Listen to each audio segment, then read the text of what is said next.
Este libro de Jack Schwager básicamente entrevista a traders legendarios y saca a la luz ideas súper sorprendentes, a menudo hasta controversiales, sobre qué se necesita de verdad para tener un éxito fuera de serie en los mercados financieros. Primero, una frase de Ed Sequoia, que es profundamente psicológica y polémica. Todos obtienen lo que quieren del mercado. ¿Qué nos quiere decir con eso? Sugiere que los traders que pierden, en el fondo, como que buscan esas pérdidas. Piénsenlo, es una idea que choca de frente con la meta de que todos buscamos maximizar ganancias, ¿no? Segundo, tenemos un consejo bien directo y controversial también, de James B. Rogers sobre algo muy popular. Comprar opciones es otro camino rápido a la ruina. Su argumento es fuerte. Dice que el 90% expiran sin valor. Esto contrasta totalmente con la visión común de usar opciones para especular. De hecho, él prefiere venderlas. Y finalmente, fíjense en el énfasis tan sorprendente que muchos de estos wizards, gente como Michael Marquez y Paul Tudor Jones, ponen en controlar el riesgo, mucho más que en tener razón. Marcus, por ejemplo, recuerda que su momento clave no fue una ganancia gigante, sino una pérdida controlada que evitó que quebrara. Y Jones lo resume perfecto. Lo más importante es jugar una gran defensa, no una gran ofensiva. En resumen, Market Wizards nos revela que el éxito real en el trading desafía mucho la sabiduría popular. Prioriza la psicología y un control de riesgo súper estricto por encima de simplemente tratar de adivinar el futuro.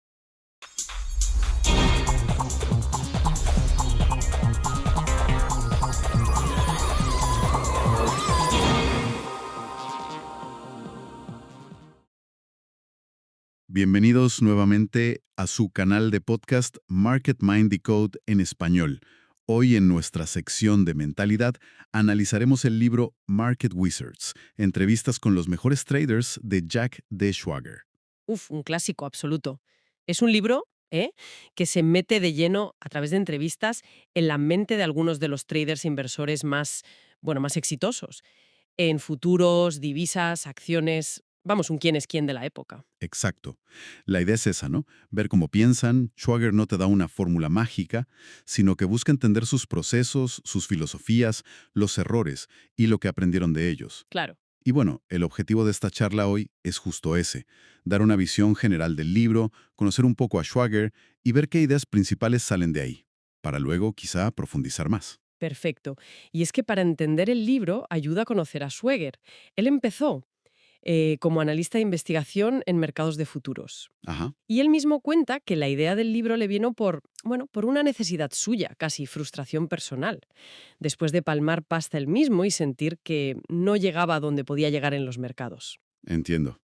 Pues dijo, a ver, voy a buscar a los que sí lo han conseguido.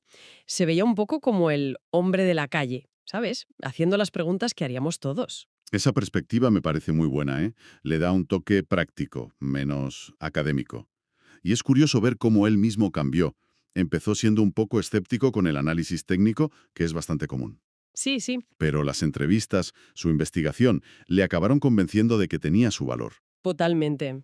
Pero yo creo que lo que más le marcó, y se nota en todo el libro, fue darse cuenta de la importancia brutal de la gestión del riesgo. Él cuenta una operación suya, con pérdidas gordas, que fue un punto de inflexión. ¿Ah, sí? Sí, entendió que sin controlar el riesgo a rajatabla, da igual lo buena que sea tu estrategia, a la larga estás fuera. Es como el cimiento de todo. Está claro que eso le dejó huella. Y Schwager no paró ahí, ¿eh? Ha escrito un montón sobre finanzas. A Complete Guide to the Futures Markets. Luego sacó The New Market Wizards. Se nota que le apasiona el tema. Muchísimo. Y eso se ve en cómo está montado Market Wizards.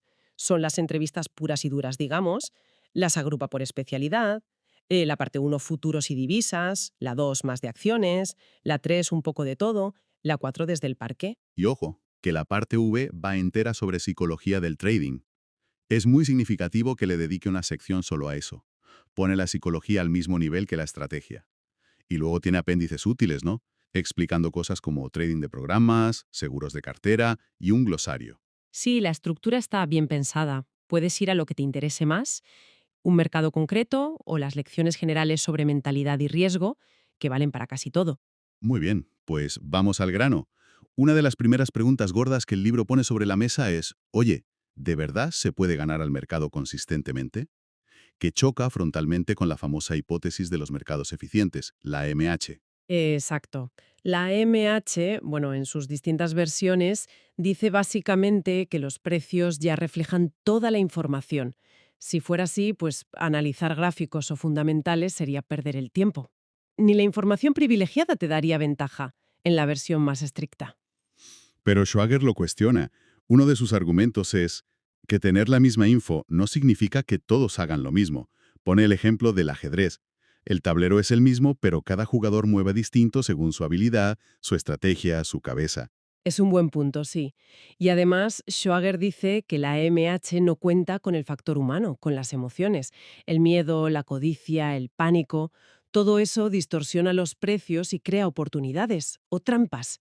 Las burbujas y los crashes son la prueba, ¿no? Y la prueba definitiva, quizás, son los propios protagonistas del libro, los Market Wizards. Gente con unos historiales de rentabilidad tan bestias y tan sostenidos que, vamos, desafían la estadística si los mercados fueran solo eficiencia y azar. Claro. Así que la conclusión del libro, más o menos directa, es que sí, se puede batir al mercado, pero, ojo, es dificilísimo. Y la dificultad no está tanto en que el mercado sea perfecto, sino en lo complejo que es, la competencia que hay y sobre todo en dominarse a uno mismo. Esa dificultad se ve en algo que el libro muestra muy bien, la variedad enorme de estilos entre estos cracks. Que no hay un solo camino, no. Eso ya es una lección en sí. Desde luego. El libro es un abanico. Tienes traders de sistemas, casi automáticos, y otros totalmente discrecionales que deciden sobre la marcha. Unos son súper técnicos, otros fundamentales puros, y muchos mezclan las dos cosas. Y los plazos también. Tienes a Jim Rogers, que aguantaba posiciones años pensando en macro. Sí. Y luego a gente como Tom Baldwin o Mark Weinstein, que iban a por el movimiento rápido del día, casi scalpers. Futuros, divisas, acciones, opciones, de todo. Las historias son tremendas, la verdad. Schweiger cuenta en el prólogo lo de Michael Marcus, que empezó con $30.000 y los convirtió en 80 millones, o un gestor que tuvo 5 años seguidos con rentabilidades de 3 cifras. Y lo de Ed Seykota, el ingeniero este del MIT. Un 250.000% en 16 años. Con sistemas técnicos, ¿eh? Un 250.000%. Casi nada. Imagino que a ese no le quitaría el sueño la factura de la luz. No creo, no. Pero bueno, más allá de estas cifras espectaculares, lo interesante es ver qué tienen en común, ¿no? Qué patrones salen a pesar de ser tan distintos. Justo, más allá de la anécdota, ¿cuáles son esas ideas clave que se repiten? Porque tiene que haber algo. Pues sí, hay como 3 pilares que se ven clarísimos. El primero, gestión del riesgo a muerte. Lo dicen casi todos. Marcus Tusick, Paul Tudor Jones, Seykota, Larry Haight, Van Zarp. Cortar pérdidas rápido, proteger el capital. Jones lo dice genial. Juega una gran defensa, no una gran ofensiva.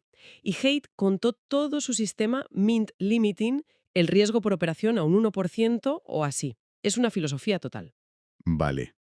Riesgo primero. ¿El segundo? Segundo, el dominio de la psicología. Uf, aquí entra todo. Gestionar el miedo, la codicia, aceptar las pérdidas sin que te afecten para la siguiente operación, ser humilde, no fliparse con las ganancias ni hundirse con las pérdidas. Marty Schwartz decía algo como separa tu ego de la necesidad de ganar dinero. Iván Zarp, que es experto en esto, habla mucho de cómo el estrés te bloquea y de lo importante que es conocerse. Es increíble cómo la psicología lo es todo, ¿eh? Conocerse a uno mismo tanto como al mercado. ¿Y el tercero? Tercero, la disciplina para tener y seguir un método propio. El libro insiste, no intentes copiar a los magos. Lo que le va bien a uno, igual a ti no, por tu personalidad, tu aguante al riesgo. La clave es encontrar tu sistema, el que te encaje. Y, lo más difícil, seguirlo a rajatabla, aunque no te apetezca o vaya contra lo que sientes. Dennis, el de las tortugas, o Neil, insisten en tener reglas claras y cumplirlas. La indisciplina es causa número 1 de fracaso. Riesgo, psicología y método propio con disciplina. Suena a la Santísima Trinidad del trading. Y aparte de estos tres, ¿hay más cosas que se repiten? Sí, claro, hay más temas importantes. Uno es el curro y la preparación. Olvídate del trader que gana millones con un clic. La mayoría de estos se matan a analizar, a investigar, a prepararse. O'Neill, Schwartz, Saliba, lo de hacer los deberes. Saliba contaba que preparaba escenarios para estar listo para cualquier cosa.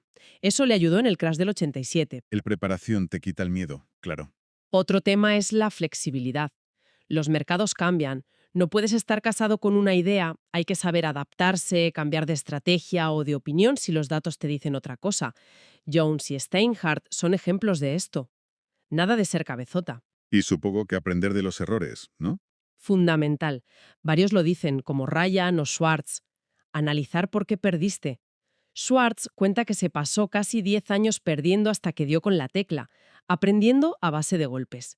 Llevar un diario, revisar tus operaciones, es básico para mejorar. Entonces, viendo toda esta variedad de métodos, pero con principios comunes tan fuertes, quizás el método concreto importa menos de lo que parece. Y es más la persona, su disciplina, su cabeza, su riesgo. Es una pregunta clave, y creo que el libro apunta en esa dirección.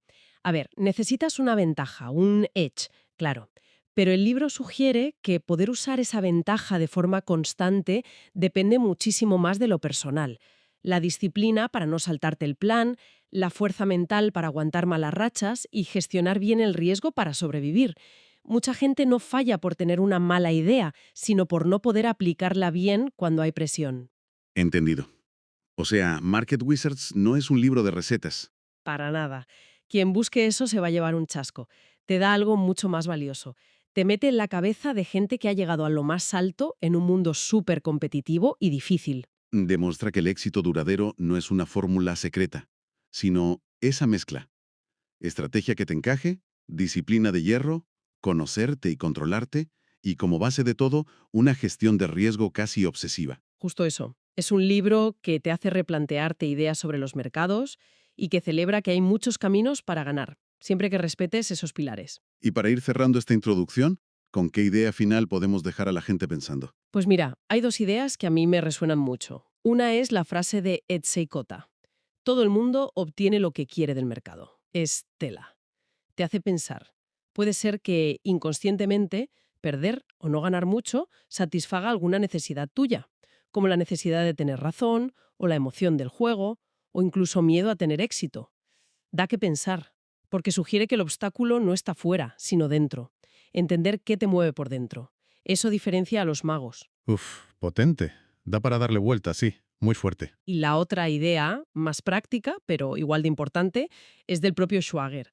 Él dice que la lección no es copiar a esta gente. Eso no funciona. El trabajo de verdad, el duro, es conocerte a ti mismo para crear tu propio método. Uno que vaya contigo, con tus puntos fuertes y débiles. Ese es el camino real para ser consistente. Me quedo con eso, la importancia brutal de la psicología y la necesidad de hacer tu propio camino, aunque te inspires en lo que hicieron otros. Sin duda, Market Wizards es mucho más que un libro de trading. Es un estudio sobre la excelencia, la disciplina y la mente humana ante la incertidumbre. Una base estupenda para seguir profundizando. Iniciamos nuestro desglose con los principios axiomáticos presentados en la parte 1 titulada Futuros y monedas. Hoy nos adentramos en las mentes privilegiadas, de algunos de los operadores más exitosos del planeta. Exacto. Vamos a beber directamente de las entrevistas del legendario libro Market Wizards. Un clásico, sí. Son individuos con orígenes muy, muy diversos, pero que tienen cosas en común, ¿no? Hilos comunes como una disciplina de hierro y una gestión del riesgo casi obsesiva, diría yo. Totalmente. Hablamos de figuras míticas, ¿eh? Michael Marcus, Bruce Kovner, Richard Dennis, Paul Tudor Jones, Gary Bielfeldt, Ed Sikora, Larry Haight. Uf, la lista es impresionante. Y además contamos con las percepciones del Dr. Van K. Tharp, que es psicólogo especializado en traders. Muy interesante esto. Así es. Vamos a sumergirnos en ese mundo complejo de los futuros y las divisas. Pero no solo en la mecánica, en cómo funcionan, que también, Claro. sino que profundizaremos en la psicología. ¿Qué es lo que separa el éxito del fracaso en un ámbito tan competitivo? O sea, analizar sus experiencias, ¿no? Los errores, que seguro que los hubo y gordos. Vaya si los hubo. Errores que marcaron un antes y un después. Y los principios, claro, los fundamentos de su pensamiento. El objetivo es entender no solo qué hicieron. Sino por qué les funcionó. Exacto. Y cómo aprendieron de esos fracasos iniciales que a menudo fueron, bueno, bastante estrepitosos. La misión entonces es destilar esa sabiduría, ¿verdad? De gente que ha navegado y ha conquistado literalmente la volatilidad de estos mercados tan complejos. Sí. ¿Qué lecciones podemos sacar de sus trayectorias? Que a menudo fueron turbulentas, llenas de altibajos. Muchísimas lecciones, ya verás. Para situarnos bien, empecemos por refrescar un poco los conceptos. A ver, según las fuentes, ¿qué son exactamente los futuros? ¿Y por qué atraen tanto a esta gente? Pues fundamentalmente los futuros son contratos estandarizados. O sea, son acuerdos para comprar o vender algo, un activo específico. Materias primas, índices. Eso es, materias primas agrícolas como el maíz o la soja, pero hoy sobre todo instrumentos financieros, índices bursátiles, tipos de interés, divisas, a un precio que se pacta hoy, pero para entregar en el futuro. Entendido. Y aunque nacieron ligados al campo, como decías, hoy el grueso, más del 60% ya en la época del libro, eran financieros. Futuros sobre el S&P 500, bonos del Tesoro, el yen, el marco alemán. O sea que llamar los mercados de commodities ya se quedaba corto entonces. Cortísimo, sí. Y su utilidad es doble, ¿verdad? Por un lado, la cobertura, protegerse de movimientos de precios. Exacto. Una empresa o un productor que quiera fijar un precio y evitar sustos. Y por otro, la especulación pura y dura, intentar sacar beneficio de esas fluctuaciones. Precisamente. Y los operadores profesionales valoran mucho varias cosas de estos mercados. La estandarización, que facilita todo, la liquidez, que es brutal, puedes entrar y salir fácil, Ajá. La facilidad para operar a corto, o sea, vender sin tener el activo, que es más sencillo que en acciones. y luego el punto clave, el apalancamiento. El famoso apalancamiento. Gigantesco. Con un margen inicial pequeño, a veces un 5%, un 10% del valor del contrato, controlas una posición enorme. Ahí está la clave. Y supongo el peligro. Suena a poder, pero también a riesgo. Exponencial, sin duda alguna. Es un arma de doble filo potentísima. Y como dicen las fuentes, la causa principal de ruina para los que no tienen disciplina. O sea que la mala fama viene más por eso que por el activo en sí. Mucho más. Viene del apalancamiento extremo y de cómo se usa. Además tienen costes bajos y la garantía de la cámara de compensación. Ah, claro, el intermediario que asegura que todo se cumple. Eso es, elimina el riesgo de que la otra parte no pague. Y todo esto conecta con el otro gran mercado, el interbancario de divisas, el Forex. El gigante invisible. 24 horas al día, 5 días a la semana. Global, donde las multinacionales cubren riesgos y los especuladores Como muchos de nuestros protagonistas, sí, apuestan a cómo se moverán las divisas, casi siempre con el dólar como referencia, ¿no? exacto. El dólar es el denominador común. La escala es difícil de imaginar. Ya en el 88 se calculaba que el valor nominal de los futuros negociados solo en EEW superaba los 10 billones de dólares anuales. 10 billones. Es una barbaridad. Es un ecosistema vasto, complejo, rapidísimo. Un escenario perfecto para poner a prueba el temple y la habilidad. Pues dejemos la teoría y vayamos al campo de batalla, a la experiencia real que, como decías, es la que forja estos magos. El caso de Michael Marcus, de analista académico a leyenda del trading, pero sus inicios, digamos que accidentados. Uf, accidentados es poco. Una auténtica montaña rusa. Empezó con pérdidas. Luego tuvo un pelotazo espectacular en 1970 con la plaga del tizón del maíz. Ah, sí, esa historia es famosa. Una noticia que pilló al mercado por sorpresa y le permitió convertir unos $30.000 en, bueno, una suma considerable para él. Se sintió un genio, claro. El clásico error del principiante con suerte, ¿no? Creer que has descubierto la pólvora. Totalmente. Y actuó en consecuencia. Se endeudó, pidió dinero prestado a su madre y apostó todo lo que tenía y más, a que la historia se repetiría al año siguiente. Esperando otra plaga. Compró futuros de maíz y trigo hasta las cejas. Exacto, pero la plaga no llegó. No solo no llegó, sino que salió un titular demoledor en el Wall Street Journal. Hay más plaga en el parqué de Chicago que en los campos de maíz del Medio Oeste. ¡Zas! Vaya palo. El mercado abrió al día siguiente con un hueco bajista enorme y se bloqueó, límite de bajada. Marcus estaba allí, en la oficina del broker, viendo cómo su fortuna se evaporaba, sin poder hacer nada. ¡Qué angustia! ¿Pudo cerrar la posición, salvar algo? Él mismo lo describe. Se quedó totalmente paralizado. Esperaba un rebote, que nunca llegó. Claro. No pudo salir hasta el día siguiente, cuando ya, era tarde. Lo perdió prácticamente todo. Una experiencia traumática que le marcó para siempre. Una historia que me recuerda a la de otro gigante, Richard Dennis, el príncipe del foso. Él también tuvo un batacazo tremendo al principio. Sí, sí. Perdió un tercio de su capital, en un solo día. ¿Un tercio? Y cometió el error típico, intentar recuperar las pérdidas enseguida, entrando en una espiral de malas decisiones. Y empeorando las cosas, supongo. Claro, son experiencias muy dolorosas, pero Fundamentales para aprender. Dennis sacó de ahí una lección crucial. Después de una pérdida fuerte, que te desestabiliza, para. Para y respira. Su metáfora era muy gráfica. Saca la cabeza de la batidora. Date un respiro, recupera la perspectiva. Y sobre todo, preservar el capital.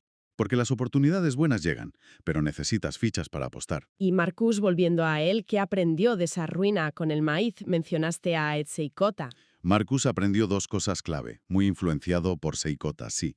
Primero, disciplina férrea para cortar pérdidas rápido, sin dudar. Fundamental. Y segundo, algo que a veces cuesta más, dejar correr las ganancias.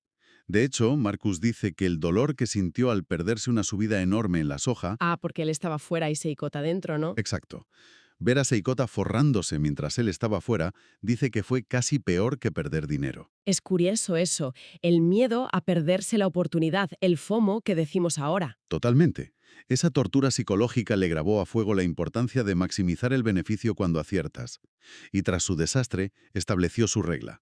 Nunca más del 5% del capital en una sola idea. Una regla que conecta con el consejo de Denise a los novatos. Opera pequeño al principio, Exacto. porque vas a cometer errores, vas a operar mal. Mejor que las lecciones te salgan baratas. Eso es. Son lecciones aprendidas a base de golpes, sí. Pero parece que son necesarias. Y hablando de mentalidad, entramos de lleno en la psicología, que parece ser tan o más importante que la técnica. Ed Seikota lanza una frase muy provocadora. Todo el mundo consigue lo que quiere del mercado. ¿Cómo interpretamos eso? Uf, esa frase da que pensar, ¿eh? Sugiere que, a un nivel profundo, quizás inconsciente, los resultados que tenemos, incluso las pérdidas, podrán estar satisfaciendo alguna necesidad psicológica oculta. Vaya, Y esto enlaza con el trabajo del Dr. Van K. Tarp, el psicólogo que entrevistó a tantos traders, para ver qué diferencia a los ganadores de los perdedores. Tarp identifica varios patrones psicológicos clave, ¿no? Efectivamente, señala varios impedimentos muy comunes. Uno fundamental es la actitud ante el riesgo. A ver. La mayoría somos reacios al riesgo cuando ganamos. Cogemos beneficios pequeños rápido, por miedo a perderlos. Sí, eso pasa mucho. Pero cuando perdemos, nos volvemos buscadores de riesgo. Aguantamos, esperando recuperar. Y la pérdida se hace más grande. Justo lo contrario del mantra. Corta pérdidas, deja correr ganancias. Tiene todo el sentido. Es como si la esperanza venciera a la lógica. Totalmente. Otro factor, el manejo del estrés. La preocupación, la ansiedad, nublan el juicio. La respuesta de lucha o huida nos lleva a decisiones irracionales. Seguir a la masa, cerrar por pánico. Y Tharp también habla del conflicto interno. ¿Qué es eso exactamente? Pues cuando diferentes partes de ti quieren cosas opuestas. Una parte quiere ganar dinero, asumir riesgos, pero otra tiene miedo al fracaso, o incluso al éxito, y actúa inconscientemente para protegerse, saboteando las operaciones. Curioso. Tharp calculaba que casi la mitad de los traders tenían algún conflicto interno importante. Y claro, el control emocional. Que las emociones no dicten las operaciones. Vemos un ejemplo clarísimo de cambio psicológico forzado en Paul Tudor Jones, aquella pérdida desastrosa en algodón en el 79. Casi le hace tirar la toalla. Fue un punto de inflexión total para él. Se vio al borde de la ruina financiera y emocional. Y se hizo la pregunta clave. ¿Por qué arriesgarlo todo en una operación? ¿Por qué hacer de mi vida una búsqueda de dolor en lugar de felicidad? Y cambió radicalmente. Totalmente. Pasó de ser agresivo a ser un maestro de la defensa. Se obsesionó con el riesgo. Obsesión total. Su prioridad número 1, proteger el capital. Antes pensaba cuánto podía ganar, después lo primero era cuánto podía permitirse perder. Una aversión extrema a las grandes pérdidas. Y esa filosofía defensiva me suena mucho a la de Larry Hite, otro de los entrevistados, conocido por su enfoque casi matemático del riesgo. Larry Hite es quizás el más radical en esto. Su regla de oro era inflexible. Nunca arriesgues más del 1% del capital total en una única operación. Solo el 1%. El 1%. Y no se cansa de contar historias de gente brillante, traders excepcionales, arruinados por despreciar el riesgo. Sí, recuerdo esas anécdotas del libro. El operador de café, su amigo que vendió la mansión, su primo con las opciones, su antiguo jefe. Son relatos duros. Tremendamente aleccionadores. El mensaje de Haidt es clarísimo. El respeto por el riesgo no es una opción, es la condición para sobrevivir a largo plazo. Sus dos reglas son simples pero potentes. Regla 1. Si no apuestas, no ganas. Hay que estar. Claro. Pero, regla 2. Si pierdes todas tus fichas, no puedes seguir apostando. Así que la gestión del riesgo es lo que te garantiza poder seguir jugando mañana. ¿Es la clave de la longevidad? Es fascinante ver cómo, a pesar de las diferencias enormes de personalidad, de estilo, unos sistemáticos, otros intuitivos, y de mercados, emergen principios comunes, Es una de las grandes revelaciones del libro, sí. como si todos llegaran a las mismas conclusiones por caminos distintos. Exacto. Hay un núcleo duro de principios compartidos. El primero, sin duda, disciplina. Fundamental. Sea siguiendo un sistema mecánico como Dennis o Sikota o aplicando reglas discrecionales de forma consistente. La clave es adherirse al plan, no desviarse por impulsos. Y reconocen que los sistemas evolucionan, pero la constancia es clave. El segundo, omnipresente. Gestión del riesgo suprema. Lo hemos dicho mucho, pero es que es vital. Cortar pérdidas sin piedad. Lo repiten todos. Marcus, Sikota, Jones, Hice, Dennis. Kovner y Marcus insisten en ajustar el tamaño de la posición al riesgo. Usar stops predefinidos es práctica habitual para casi todos. Y la regla del 1% de Haidt como ejemplo extremo. Exacto. El tercer principio, ligado al anterior, dejar correr las ganancias. La otra cara de la moneda, psicológicamente difícil también. Lo que le pasó a Marcus con la soja. Eso es. Y Dennis lo cuantificó. El 95% de sus beneficios venían del 5% de sus operaciones. El 5%. Brutal. Subraya la importancia de tener paciencia y aguantar las buenas rachas. Totalmente. Un cuarto principio, flexibilidad y mente abierta. Admitir que te has equivocado y cambiar rápido si el mercado te lo dice. Como Jones cambiando de opinión sobre el S&P 500. Exacto. Denise advertía contra las visiones rígidas a largo plazo, que te ciegan a la tendencia real. Kopner imaginaba escenarios contrarios a su posición para no anclarse. También la independencia de criterio. Seguir tu propio análisis, tu estilo. Sí, tanto Marcus como Dennis lo recalcan. Copiar a otro suele ser un desastre. No tienes la misma convicción, no entiendes el porqué, acabas aplicando mal las reglas de otro. Y finalmente, algo más sutil. Enfocarse en el proceso sobre el resultado inmediato. Eso es. Centrarse en ejecutar bien la estrategia, seguir las reglas y aceptar que el resultado de una operación aislada tiene azar. Si el proceso es bueno y lo aplicas siempre, Los resultados acabarán llegando a largo plazo, aunque haya pérdidas por el camino, que las habrá. Se trata de gestionar probabilidades, sabiendo que algunas saldrán mal. Lo importante es la consistencia y la gestión del riesgo. realmente un viaje intenso por las mentes y experiencias de estas leyendas. Un camino, como hemos visto, pavimentado con disciplina rigurosa, fortaleza psicológica a prueba de bombas, forjada a menudo con errores dolorosos y dedicación absoluta. Sí, sí. Queda clarísimo que la gestión del riesgo no es una técnica más, es el cimiento de la supervivencia y del éxito sostenido en estos entornos tan competitivos. Y como reflexión final, quizá volver a esa idea potente, un poco inquietante, de Sikota y Tharp. Ajá. Si es cierto que todo el mundo consigue lo que quiere del mercado, incluso si eso que quiere a nivel subconsciente son las pérdidas o un éxito limitado, Uf. ¿qué motivaciones profundas, quizá no conscientes, podrían estar guiando nuestro propio enfoque? Y no solo al invertir, sino ante los desafíos y oportunidades de la vida en general. Claro. ¿Qué reglas internas, no escritas, gobiernan nuestras elecciones, nuestros miedos, nuestros resultados? Es un pensamiento, interesante para darle vueltas mucho más allá de los mercados. Una vez decodificados los fundamentos en la primera, el autor ahora nos permite avanzar al siguiente nivel, la parte 2, titulada Mayormente Stocks. Hoy nos sumergimos en las estrategias y las filosofías de 4 figuras legendarias del trading, centradas principalmente en el mercado de acciones. Hablamos de Michael Steinhardt, William O'Neill, David Ryan y Marty Schwartz. Cada uno con su propio estilo, ¿no? Pero vamos, todos con unos historiales que quitan el hipo. Exactamente. Vamos a desgranar sus métodos. Desde la percepción variante de Steinhardt hasta el enfoque, más sistemático CAN-SLIM de O'Neill, pasando por la aplicación ultradisciplinada de Ryan y la increíble transformación de Schwartz. La idea es, pues, extraer las claves de su éxito y entender a fondo sus enfoques, como si estuviésemos, preparando un examen sobre sus técnicas. Pues empecemos con Michael Steinhardt. Su historial es sencillamente asombroso. Hablamos de más de un 30% de crecimiento anual compuesto durante 21 años. Madre mía. Comparemos eso con el 8,9% del SP500 en el mismo periodo. $1.000 invertidos con él en 1967 se hubieran convertido en más de $93.000 para 1988. Una pasada. Es increíble. Y lo conseguía con una flexibilidad tremenda, ¿eh? Podía ser inversor a largo plazo o trader a corto, se sentía cómodo comprando o vendiendo en corto e incluso, podía mover todo a bonos si hacía falta. Su piedra angular, sí, es lo que él llama la percepción variante.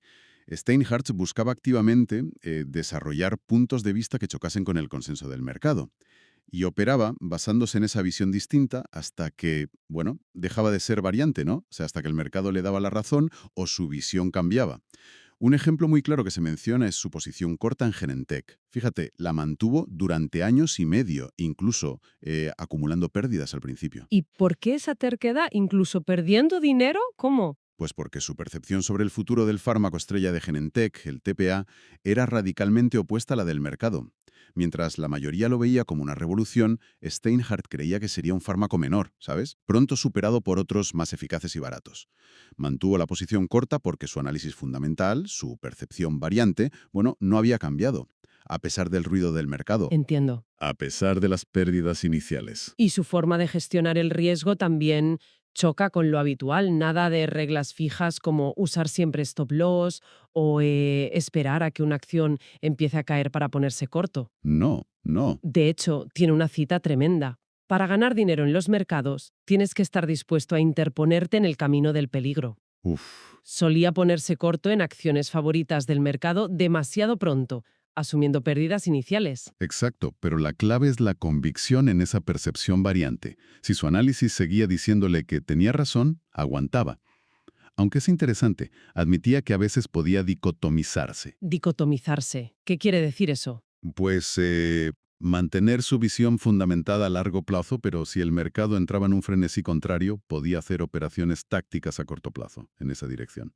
Pero ojo, Sin cerrar su posición principal. y algo fascinante, rechazaba la idea de cubrirse comprando otra acción del mismo sector. Si se equivocaba con IBM, pues afrontaba el error con IBM, no compraba Digital para compensar, ¿sabes? Claro, directo al grano. Eso es. También me llama la atención cómo diferencia entre trading e inversión. Dice que los traders se ponen cortos tan fácil como largos y se centran en la dirección del mercado. Los inversores, como los fondos de inversión, casi siempre están largos y se centran en elegir las mejores acciones. Según él, Steinhardt encajaba en ambas definiciones. Sí, era muy flexible en eso. Y claro, está su personalidad. Fama de jefe exigente, casi obsesivo como el Capitán Ahab. Pero también, relajado fuera de mercado, con sentido del humor y usando expresiones en yiddish. Sí, tenía esa doble cara, ¿no? Un ejemplo brillante de su enfoque contrarian y su convicción fue su apuesta masiva y apalancada por los bonos del Tesoro en 1981-82. Vio un valor quinta esencial, como él lo llamaba, cuando los tipos de interés estaban al 14%. Al 14%. Madre mía. Su percepción variante era que simplemente tenían que bajar. No había otra. Aguantó un periodo durísimo, con el mercado en contra y la presión de sus propios inversores, que le decían: oye, tú eres un experto en acciones, ¿qué haces apostando tanto en bonos? Claro, le cuestionarían mucho. Muchísimo. Llegó a tener invertido en bonos a 5 años entre 3 y 4 veces el capital de su firma. Imagínate la presión. Mente. Y demuestra que el contrarianismo exitoso no es solo ir contra la masa, es hacerlo con el análisis correcto, en el momento adecuado y con el tamaño de posición apropiado. Requiere coraje y un compromiso férreo con tu propia visión variante. No es fácil. No, desde luego. Vengo, pasemos ahora a William O'Neill, un optimista nato y creador de todo un imperio financiero con su firma de investigación y el periódico Investors Daily.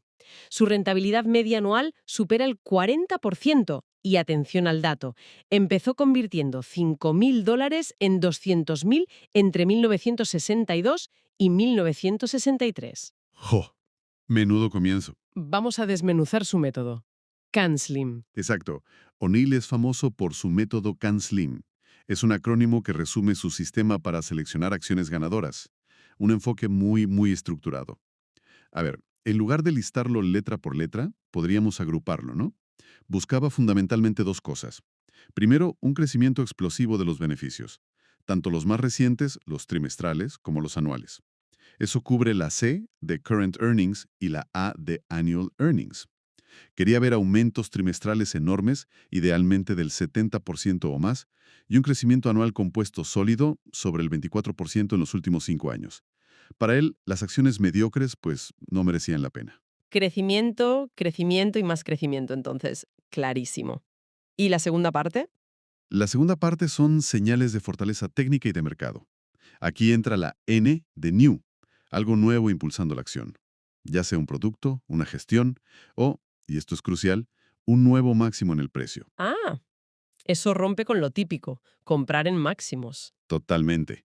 O'Neill descubrió estudiando grandes fondos que compraban justo en máximos. El 98% de la gente evita eso, ¿verdad? Pero él vio que era un rasgo de las grandes ganadoras. También la L de líder. Buscar acciones líderes, no las rezagadas, usando la fortaleza relativa. ¿Fortaleza relativa? Básicamente que la acción lo esté haciendo mejor que la gran mayoría del mercado. Él buscaba por encima del 80-87%. Que fuera de las más fuertes. Y la M de Market Direction. Entender la dirección general del mercado, porque, según él, 3 de cada 4 acciones la siguen. Si el mercado va mal, es difícil ganar dinero. Vale, crecimiento explosivo, fortaleza técnica y de mercado. ¿Y qué hay de la S y la I? Son factores más estructurales, digamos. La S es por shares outstanding, o sea, acciones en circulación. Prefería empresas con menos acciones, menos de 25 millones según sus estudios, porque teóricamente necesitan menos demanda para mover el precio. Más fácil que suban, ¿no? Tiene sentido. Y la I es por institutional sponsorship, o sea, el interés de los grandes fondos. Es bueno que haya algo de interés institucional porque es demanda profesional, pero no demasiado, porque si algo va mal, la venta masiva de esos fondos puede ser brutal y hundir el precio, Entendido. Crecimiento, fortaleza, estructura favorable y el riesgo. ¿Cómo lo controlaba O'Neill? Que parece clave siempre. con mano de hierro. Su regla más famosa, cortar pérdidas como máximo al 7% del precio de compra. Un 7% como máximo. Sí, sin excepciones, sin dudar. Usaba una analogía sobre una trampa para paus. ¿Una trampa para pavos? Sí, imagínate. El cazador atrapa algunos pavos en una jaula, otros se van. Pero el pavo que queda dentro espera a que vuelvan los otros en lugar de asegurar su salida, ¿sabes? Y al final se queda atrapado. Así actúan los inversores que se aferran a las pérdidas, esperando que se recuperen, hasta que es demasiado tarde. Muy gráfico. Sí, y lo interesante de O'Neill es cómo desafiaba muchas ideas tradicionales. Descartaba la importancia de PERs bajos, por ejemplo. ¿En serio? Casi todo el mundo busca PERS bajos. Pues él no. De hecho, decía que muchas grandes ganadoras tenían PERs altos cuando empezaron a subir. Los dividendos le parecían irrelevantes. Irrelevantes. Sí, incluso una señal de debilidad, si la empresa necesitaba ese dinero para crecer en lugar de repartirlo. La diversificación excesiva la llamaba una cobertura para la ignorancia. Prefería concentrarse en pocas acciones que conocía a fondo. Vamos, todo lo contrario a lo que se suele oír. Exacto. Y los indicadores de sobrecompra o sobreventa le parecían poco fiables. No les hacía mucho caso. Pero sí daba mucha importancia a los gráficos y al volumen, ¿verdad? Eso sí encaja más. Muchísima. Eran herramientas clave para él, para identificar patrones de consolidación, lo que llamaba bases, para confirmar rupturas alcistas. Buscaba que el volumen aumentase al menos un 50% sobre la media en esas rupturas, y para ver si las caídas eran con poco volumen, lo cual es saludable, o con mucho volumen, que es peligroso. El volumen era fundamental. Curioso que siendo un experto en seleccionar acciones individuales, recomendara fondos de inversión para el largo plazo. Sí, pero con un matiz importante. Para inversores a muy largo plazo, hablamos de 15 años o más, y solo si tenían la disciplina férrea de aguantar durante los mercados bajistas sin vender presas del pánico, algo que según él la mayoría de la gente no consigue hacer. La psicología siempre presente. Siempre. También listó 18 errores comunes de los inversores, como comprar acciones solo porque son baratas, seguir rumores, promediar a la baja. Promediar a la baja. Sí, comprar más de una acción que está cayendo para bajar el precio medio de compra.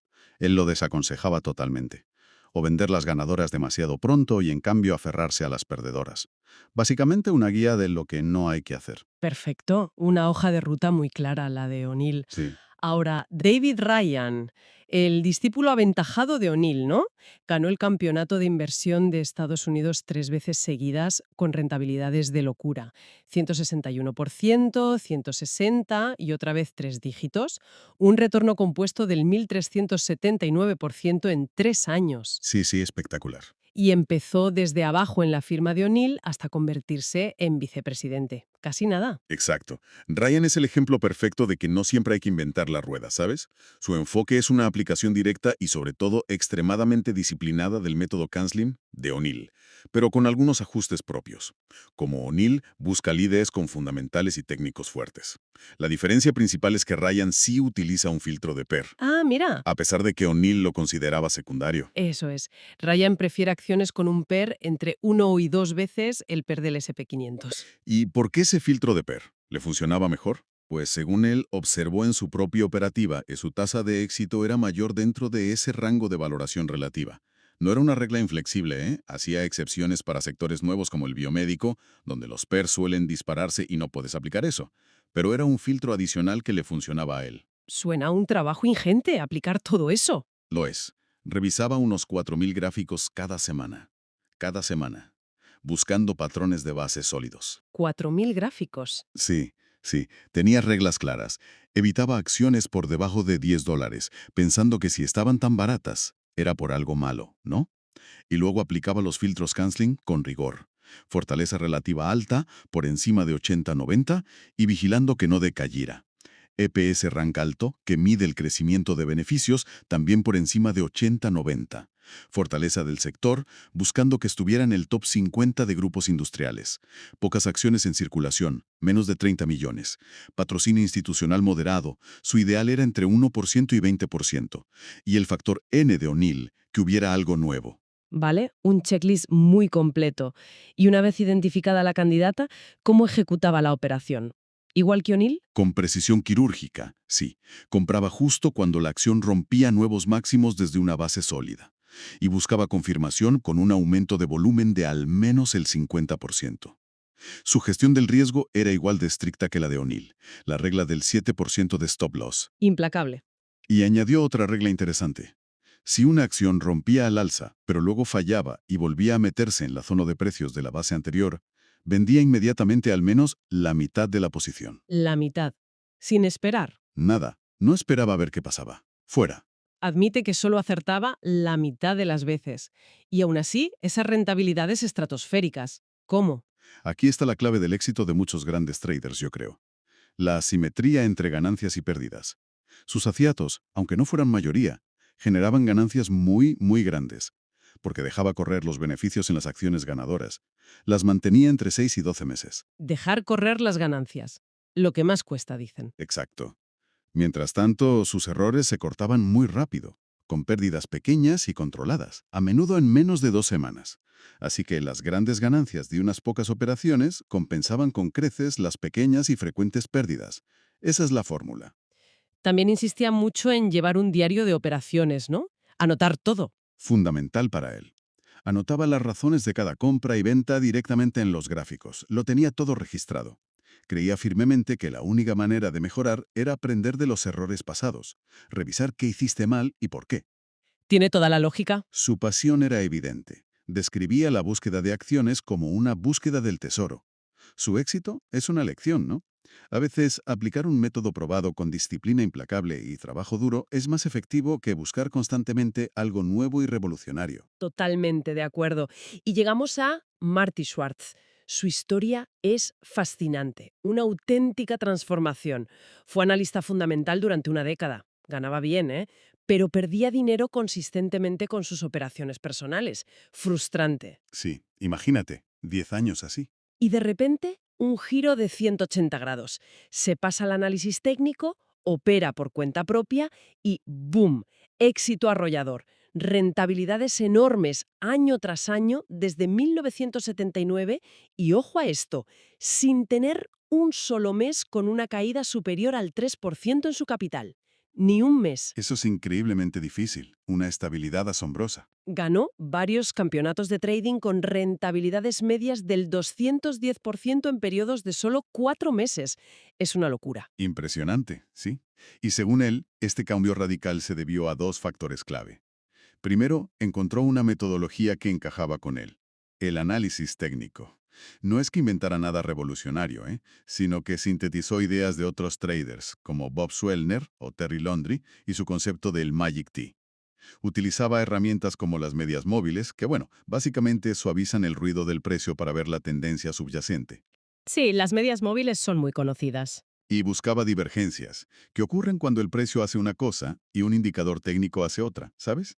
Eso suele sugerir un posible giro en el mercado. Vale, encontró sus herramientas técnicas. ¿Y el segundo factor?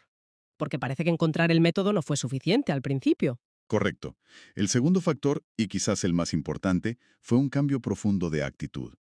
Comprendió que tenía que separar su ego de sus operaciones. El ego, el gran enemigo. Totalmente. Su objetivo principal debía ser ganar dinero, no tener razón. Tiene una frase brutal que lo resume todo.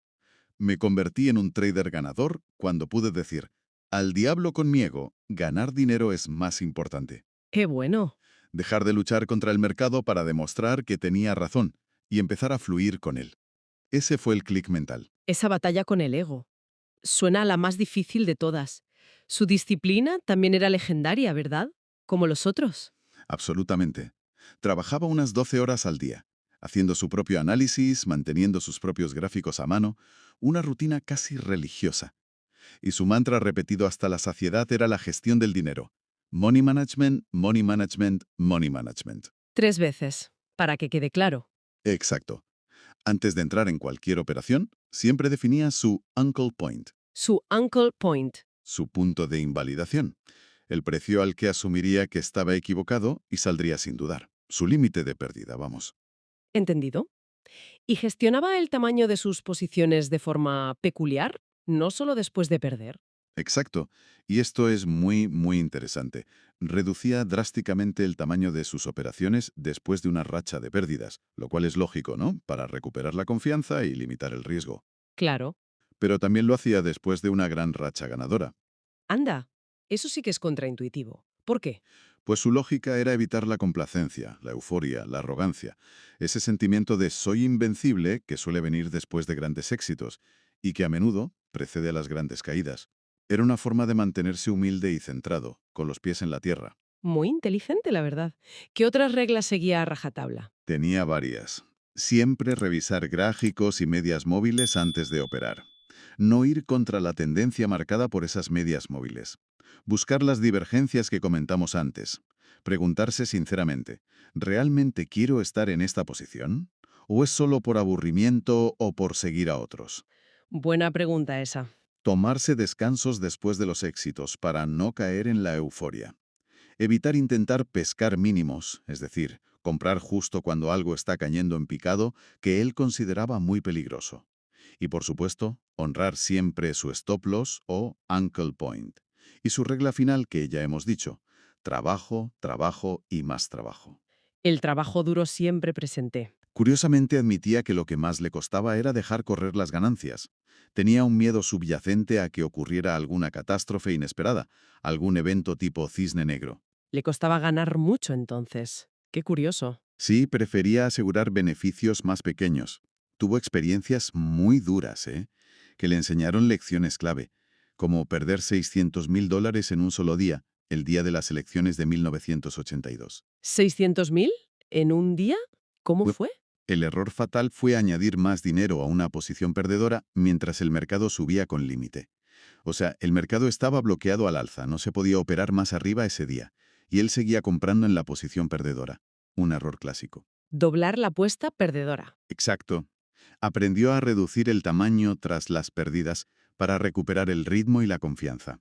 También es interesante cómo manejó el crash de octubre de 1987. Entró largo el viernes 16, pensando que la caída era exagerada.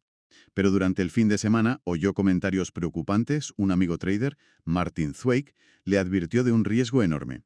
Reconoció el peligro, cambió de opinión y el lunes 19 liquidó su posición larga rápidamente cerca del máximo del día, asumiendo la pérdida.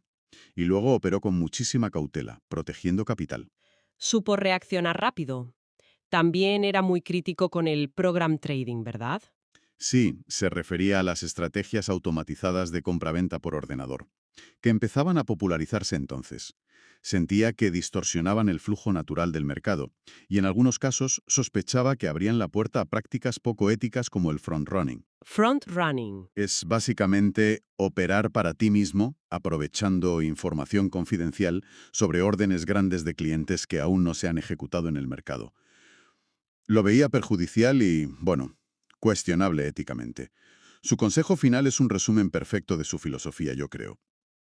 Aprender a asumir pérdidas es la habilidad más importante para un trader. Punto. No aumentar el tamaño de la operación hasta haber duplicado o triplicado el capital inicial operando en pequeño. Ir poco a poco. Y sobre todo, encontrar un camino propio. Su historia demuestra que se puede triunfar incluso después de años de fracaso. ¿Es esperanzador eso? Sí, la razón principal por la que la gente pierde, según él, no es falta de inteligencia, ¿eh? Es porque prefieren perder dinero antes que admitir que se equivocaron. El ego, otra vez el ego, es el mayor enemigo en este juego. Clarísimo. Bien, pues hemos profundizado en 4 titanes del trading de acciones. Vaya viaje. A pesar de las diferencias en personalidad y método, la percepción variante de Steinhardt, el sistema CAN-SLIM de O'Neill, la ejecución disciplinada de Ryan, la metamorfosis técnica y psicológica de Schwartz, parece que hay hilos conductores muy claros, ¿no? Sin lugar a dudas, la disciplina férrea es una constante. Aparece en todos ellos. El control riguroso del riesgo, sobre todo la capacidad de cortar las pérdidas sin dudar, es otro pilar fundamental. Todos lo hacían. También vemos la necesidad de encontrar una metodología que resuene con la personalidad y las fortalezas de cada uno. No existe un único camino al éxito, parece. Cada maestrillo con su librillo, como se suele decir. Exacto. La dedicación absoluta y el trabajo duro son innegociables. No hay atajos. Y finalmente una fortaleza psicológica tremenda para manejar el ego, el miedo, la convicción y, crucialmente, la capacidad de aprender de los errores. Eso es universal. Esta inmersión profunda nos ha mostrado diferentes cumbres del éxito en la inversión y el trading de acciones. Hemos visto la importancia del pensamiento independiente, de los sistemas rigurosos, de la ejecución precisa y de manera transversal, ¿no? La gestión del riesgo y la psicología como elementos clave. Sí, y nos deja una reflexión interesante para quien nos escucha, creo yo, considerando estos caminos tan diversos, pero a la vez tan exigentes.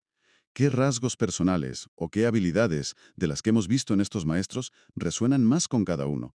¿Qué enfoque encaja mejor con la propia forma de ser o con lo que se busca en los mercados? Claro. Quizás sea la visión contrariana de Steinhardt, el sistema metódico de O'Neill, la disciplina ejecutora de Ryan o la maestría emocional y técnica de Schwartz. Puede ser un buen punto de partida para la autoexploración en este complejo, pero fascinante mundo de los mercados. Para darle una vuelta, ¿no? El siguiente módulo de nuestro análisis es la parte 3, titulado Un poco de todo. Hoy nos adentramos en las páginas de Market Wizards de Jack Schwager para explorar las mentes de 2 operadores legendarios con estilos, bueno, radicalmente diferentes, James B. Rogers Jr. y Mark Weinstein. Efectivamente. Por un lado, Rogers, cofundador del mítico Quantum Fund con Soros, que se ve a sí mismo más como un inversor fundamental, un estratega paciente que espera el momento perfecto, a veces durante años. Años, sí.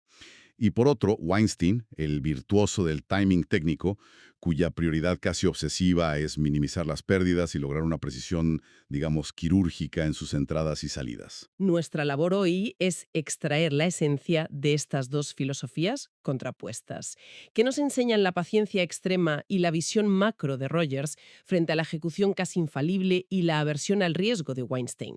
Vamos a examinarlo a fondo.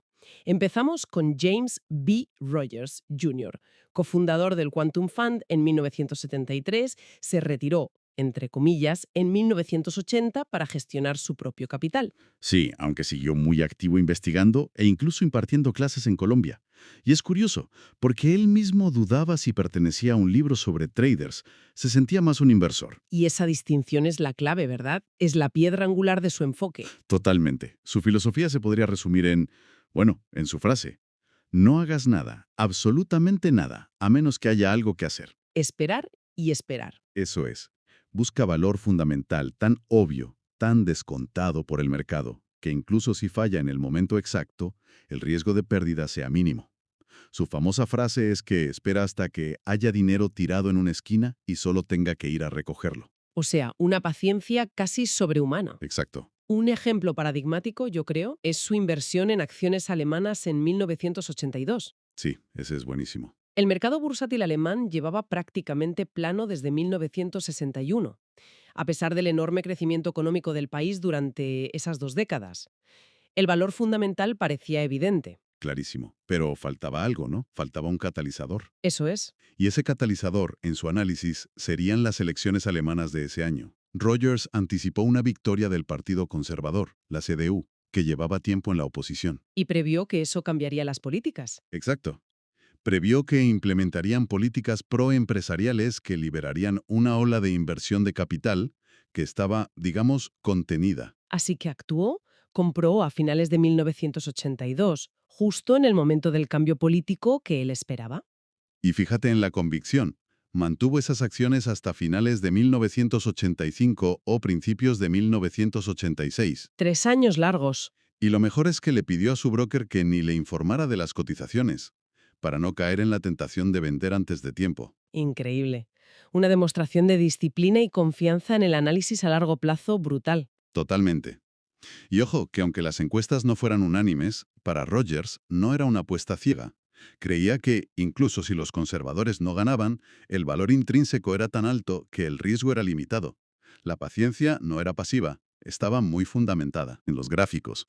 Para él eran una señal de alerta, una señal para investigar si debía tomar la posición contraria.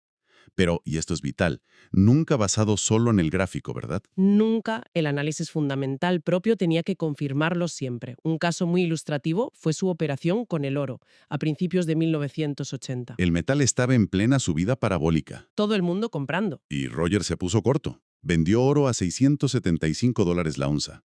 Puede parecer que vendió pronto, porque el pico llegó casi a 875. Cierto. Pero lo notable es que su venta se produjo solo 4 días antes del máximo histórico. Un timing sorprendente para alguien que dice no ser buen trader. ¿Y qué le llevó a vender? Reconoció la huella dactilar de la histeria en el gráfico, esa subida insostenible. Pero su decisión se basó en su visión fundamental. Ah, aquí entra la macro. Claro, creía firmemente que Paul Volcker, el entonces nuevo presidente de la Fed, cumpliría su palabra de atajar la inflación. Y además, era bajista en petróleo. ¿Y qué tenía que ver el petróleo? Bueno, él sabía que el mercado, erróneamente o no, vinculaba ambos activos en ese momento. Anticipó que una caída del crudo arrastraría al oro, aunque la correlación real fuera discutible. Interesante. O sea, usa la psicología de masas, la histeria, las creencias del mercado como una señal, como un posible catalizador. Exacto, pero la decisión final se basa en su análisis macrofundamental. No opera solo contra la histeria le dice cuándo puede ser el momento de aplicar su visión fundamental contraria. Otro momento de histeria fue el crash de octubre de 1987. Rogers ya anticipaba una caída severa, incluso peor que la de 1937 en cuanto a velocidad. Sí, y estaba posicionado corto en acciones y también vendido en opciones call. Que él insiste en que nunca compra opciones. Dice que son un camino rápido a la ruina. Prefiere ser el vendedor. Siempre. Y cubrió esas posiciones cortas justo en la vorágine del pánico, el lunes 19 de octubre, que, mira qué casualidad, era su cumpleaños. Vaya regalo. Pues sí, cubrió porque la histeria vendedora había llegado a un extremo que él consideraba irracional. Era el momento de revertir. Y rechaza la explicación popular del program trading, no. De plano. Para él las causas eran fundamentales, las políticas previas de Greenspan y del secretario del Tesoro Baker, y los malos datos de balanza comercial publicados justo antes, no las máquinas. Pero claro, la infalibilidad no existe. Y Rogers aprendió una lección muy dura al principio de su carrera. Durísima. En 1970, con Memorex, se puso corto a $48, convencido de su sobrevaloración fundamental. ¿Y la acción subió? Y subió, hasta 72, forzándole a cerrar con pérdidas. Luego llegó a 96. Uf. Y finalmente, se desplomó hasta $2. Tenía razón. Fundamentalmente tenía razón. Exacto. Pero el mercado le barrió antes de que se cumpliera. Y la lección aquí es brutal pero esencial. Tener razón no sirve de nada si el mercado te saca del juego antes. La supervivencia, la capacidad de aguantar financieramente. Y emocionalmente. La psique tiene que aguantar más que la locura colectiva. En la entrevista original, que era de 1988, Rogers también compartía su visión macroeconómica del momento. Era bastante directa. Sí, me esperaba una caída adicional del mercado por debajo de los mínimos de 1987. Y una crisis financiera, potencialmente económica. Causada por los déficits de UE, ¿no? Presupuestarios y comerciales, que presionarían al dólar. Eso es. Su escenario contemplaba tipos de interés muy altos, o incluso hiperinflación, colapso de bonos, posibles controles de capitales. Recomendaba divisas extranjeras, letras del tesoro, tierras agrícolas. Curioso lo del oro. Era escéptico como cobertura futura contra la inflación. Sí, por el aumento de producción global desde 1980. Y preveía caídas del petróleo en recesión. A ver, es crucial entender esto como una ilustración de su proceso mental en ese momento, 1988, no como predicciones vigentes hoy. Claro, es una foto de su pensamiento, análisis a largo plazo, macro, a menudo contrario, basado en historia. Totalmente. Resumiendo el enfoque Rogers, buscar valor fundamental, infravalorado, paciencia extrema esperando el catalizador, usar la histeria como señal pero validada fundamentalmente, flexibilidad total entre activos y mercados, pensamiento independiente y contrario y estudio profundo de la historia. Y ahora, damos un giro de 180 grados. Hablemos de Mark Weinstein. Un perfil Radicalmente distinto. Completamente. Sus inicios fueron de una ingenuidad casi cómica. Abrió una cuenta con $8.400. y perdió casi todo. Perdió 7.800 en apenas 3 días, siguiendo una recomendación sobre maíz sin tener ni idea. Una bofetada de realidad. La mejor escuela, parece. Se retiró un tiempo, estudió a fondo, sobre todo análisis técnico, y volvió con $20.000. Y a partir de ahí, encadenó varios años de éxito. Él mismo admite que hubo suerte y que el análisis técnico básico funcionaba bien en los 70. Sí, cuando era menos utilizado. Se obsesionó, operaba casi sin descanso. Pero entonces llegó el episodio del castillo. Un momento que le marcó a fuego. El castillo. Ya había amasado más de $1 millón. En un viaje a Europa, se encapricha de un castillo en Francia. $350.000. Y aquí comete el error. El error crítico. En lugar de retirar el dinero, decide que su siguiente operación pagaría el castillo. Mal asunto. Un objetivo externo. Claro. Eso distorsionó por completo su percepción del riesgo. Se sobreapalancó masivamente en soja, largo, cegado por el deseo del castillo. ¿Y el mercado se giró? Violentamente. La soja cerró límite abajo 5 días seguidos. Estaba atrapado, no podía salir. 5 días viendo cómo se esfumaba el capital. Sin poder hacer nada. ¡Qué angustia! Debió ser aterrador. Perdió más de $600.000. El impacto emocional fue devastador. Me imagino. Y la lección que extrajo fue doble y fundamental. Primero, nunca permitir que un objetivo material ajeno al mercado dicte tu operativa. Lógico. Y segundo, y más importante, detrás de una gran pérdida nunca hay solo mala suerte, siempre hay un error propio debajo. ¿Cuál identificó él? La inexperiencia relativa y sobre todo la codicia. La codicia avivada por el deseo del castillo. Esa fue la causa raíz para él. Tras ese trauma, se alejó de las materias primas durante meses. ¿Probó con acciones? Demasiado lentas para él. Carecían del apalancamiento y la volatilidad a los que se había acostumbrado. Y entonces, un amigo y mentor le introduce al mundo de las opciones. Y este mentor le da una lección. Bastante peculiar. Cuéntanos. Le recomendó comprar unas opciones call de Teledyne a punto de expirar. Le aseguró una subida inminente.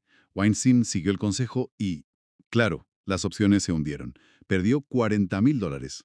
Menudo amigo. Espera. Weinstein, furioso, abandona la oficina. Cuando regresa días después, el mentor le revela la verdad. Él había hecho la operación contraria, vender esas calls en otra cuenta. Y la ganancia cubría la supuesta pérdida de Weinstein. El dinero nunca estuvo en riesgo real. ¡Ja! Una metodología, digamos, heterodoxa, ¿Y para qué hizo eso? para inculcarle la importancia vital de la autoconfianza, de no seguir ciegamente a nadie por respetado que fuera. Quería forzarle a pensar por sí mismo, a confiar en su propio análisis. Una lección de independencia radical. Vaya, y parece que funcionó, ¿no? Se transformó en un operador de opciones de élite. Fenomenal. Incluso ganó un concurso de trading convirtiendo $100.000 en más de 900.000 en 3 meses. ¿En 3 meses? Y presumiendo de no haber tenido ni una sola operación perdedora en ese periodo. Ahí quedó definido su estilo. Un estilo basado en un porcentaje de aciertos altísimo. Extraordinariamente alto. Afirma no haber cerrado un mes o una semana en negativo desde 1980, con un número ínfimo de operaciones perdedoras individuales. Suena casi increíble. ¿Cómo lo consigue? ¿Cuál es el secreto? Él mismo lo achaca a un miedo profundo y constante al mercado, una cicatriz psicológica de su desastre con la soja. Ese miedo le impulsa a buscar una precisión extrema en el timing. Usa muchas herramientas técnicas, ¿no? Elliott, Gann, Fibonacci. Un arsenal completo. Ondas de Elliott, Gann, retrocesos de Fibonacci, ciclos, análisis de sentimiento, osciladores, pero no de forma mecánica. Las filtra por lo que llama su sensación visceral y su experiencia. Como un artesano. Exacto. Sus propias analogías son muy gráficas. Espera la oportunidad perfecta como un guepardo acechando a la cría de antílope enferma y coja. O sea, una configuración de muy alta probabilidad y bajo riesgo. O picotea beneficios. Sí, como un gorrión comiendo migas de pan. Asegura ganancias o lleva la posición a punto de equilibrio rápidamente. No intenta predecir, espera a que el mercado le muestre la dirección. Y si no siente una confianza casi total, Simplemente no opera. exacto. Ese enfoque de gorrión, de asegurar ganancias pequeñas pero constantes, es clave para su aversión al riesgo. Minimizar la posibilidad de pérdida es la prioridad número 1. Totalmente. Prefiere sumar muchas ganancias pequeñas con una probabilidad de pérdida casi nula. Eso es. Antes que buscar grandes pelotazos que impliquen asumir un riesgo significativo. Es una psicología defensiva llevada al extremo.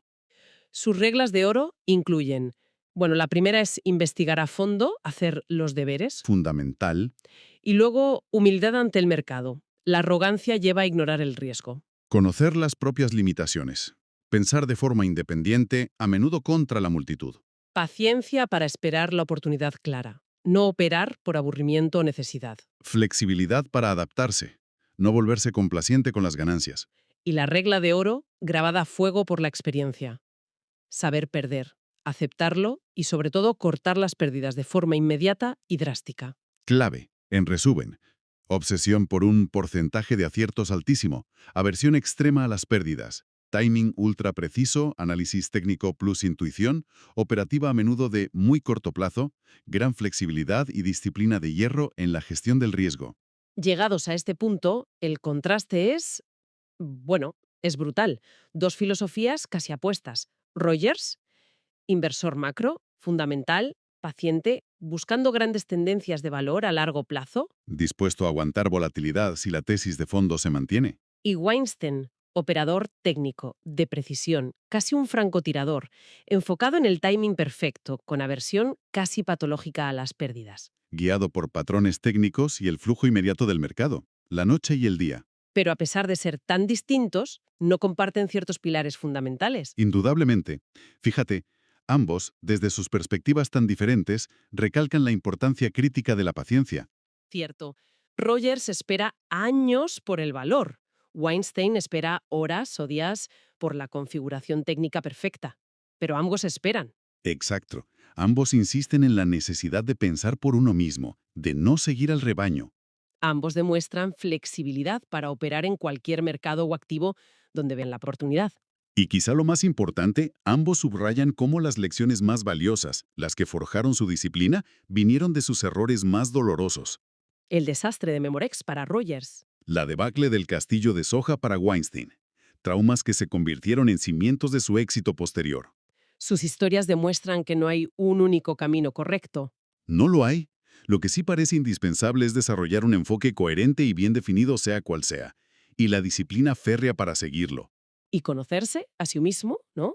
La propia psicología. Quizás eso es lo más crucial. Comprender tus fortalezas, debilidades y sobre todo tu reacción frente al riesgo, la pérdida, la euforia, el miedo. Hemos analizado hoy dos formas muy diferentes de enfrentarse a los mercados, la perspectiva amplia y paciente de Rogers y la precisión milimétrica y temerosa del riesgo de Weinstein, dos magos con varitas muy distintas. La enseñanza principal, yo creo, es que el éxito sostenido requiere una estrategia clara y una disciplina inquebrantable.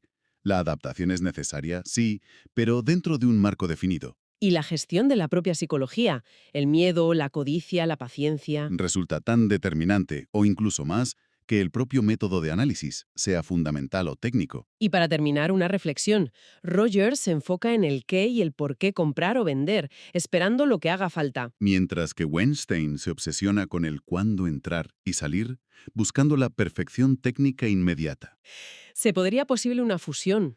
Combinar la convicción fundamental de Rogers con el timing quirúrgico de Weinstein. O quizás las mentalidades necesarias para cada enfoque son, en esencia, incompatibles.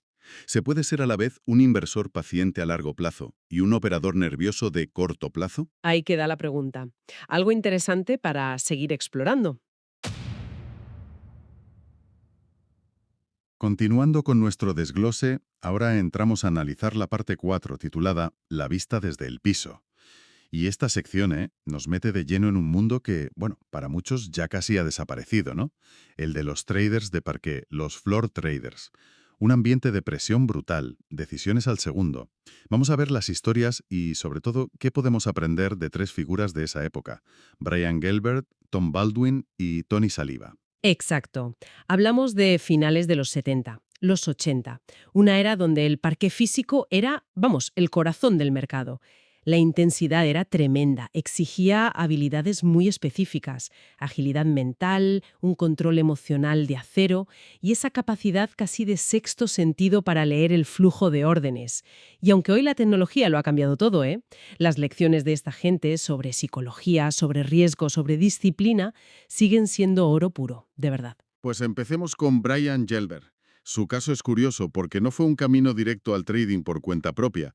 Empezó como broker en Chicago, en el Board of Trade, moviendo futuros financieros para clientes grandes, institucionales. Y luego ya dio el salto a operar para él. Llegó a ser un pez gordo en ambos roles, sobre todo en futuros del T-Bond. Lo que llama la atención, según cuentan, es que parecía un tipo bastante relajado para estar metido en ese fregado. Sí, sí, sus inicios además fueron un poco peculiares. Tuvo una experiencia breve y algo turbia en una boiler room, estas oficinas de venta a presión. Luego ya entró en una firma seria, Thomson McKinnon, y le atrajo el mercado de Ginnie Mae, que eran estos bonos hipotecarios nuevos entonces. Y fíjate, perdió dinero al principio, pero insistió. Eso ya dice algo, ¿no?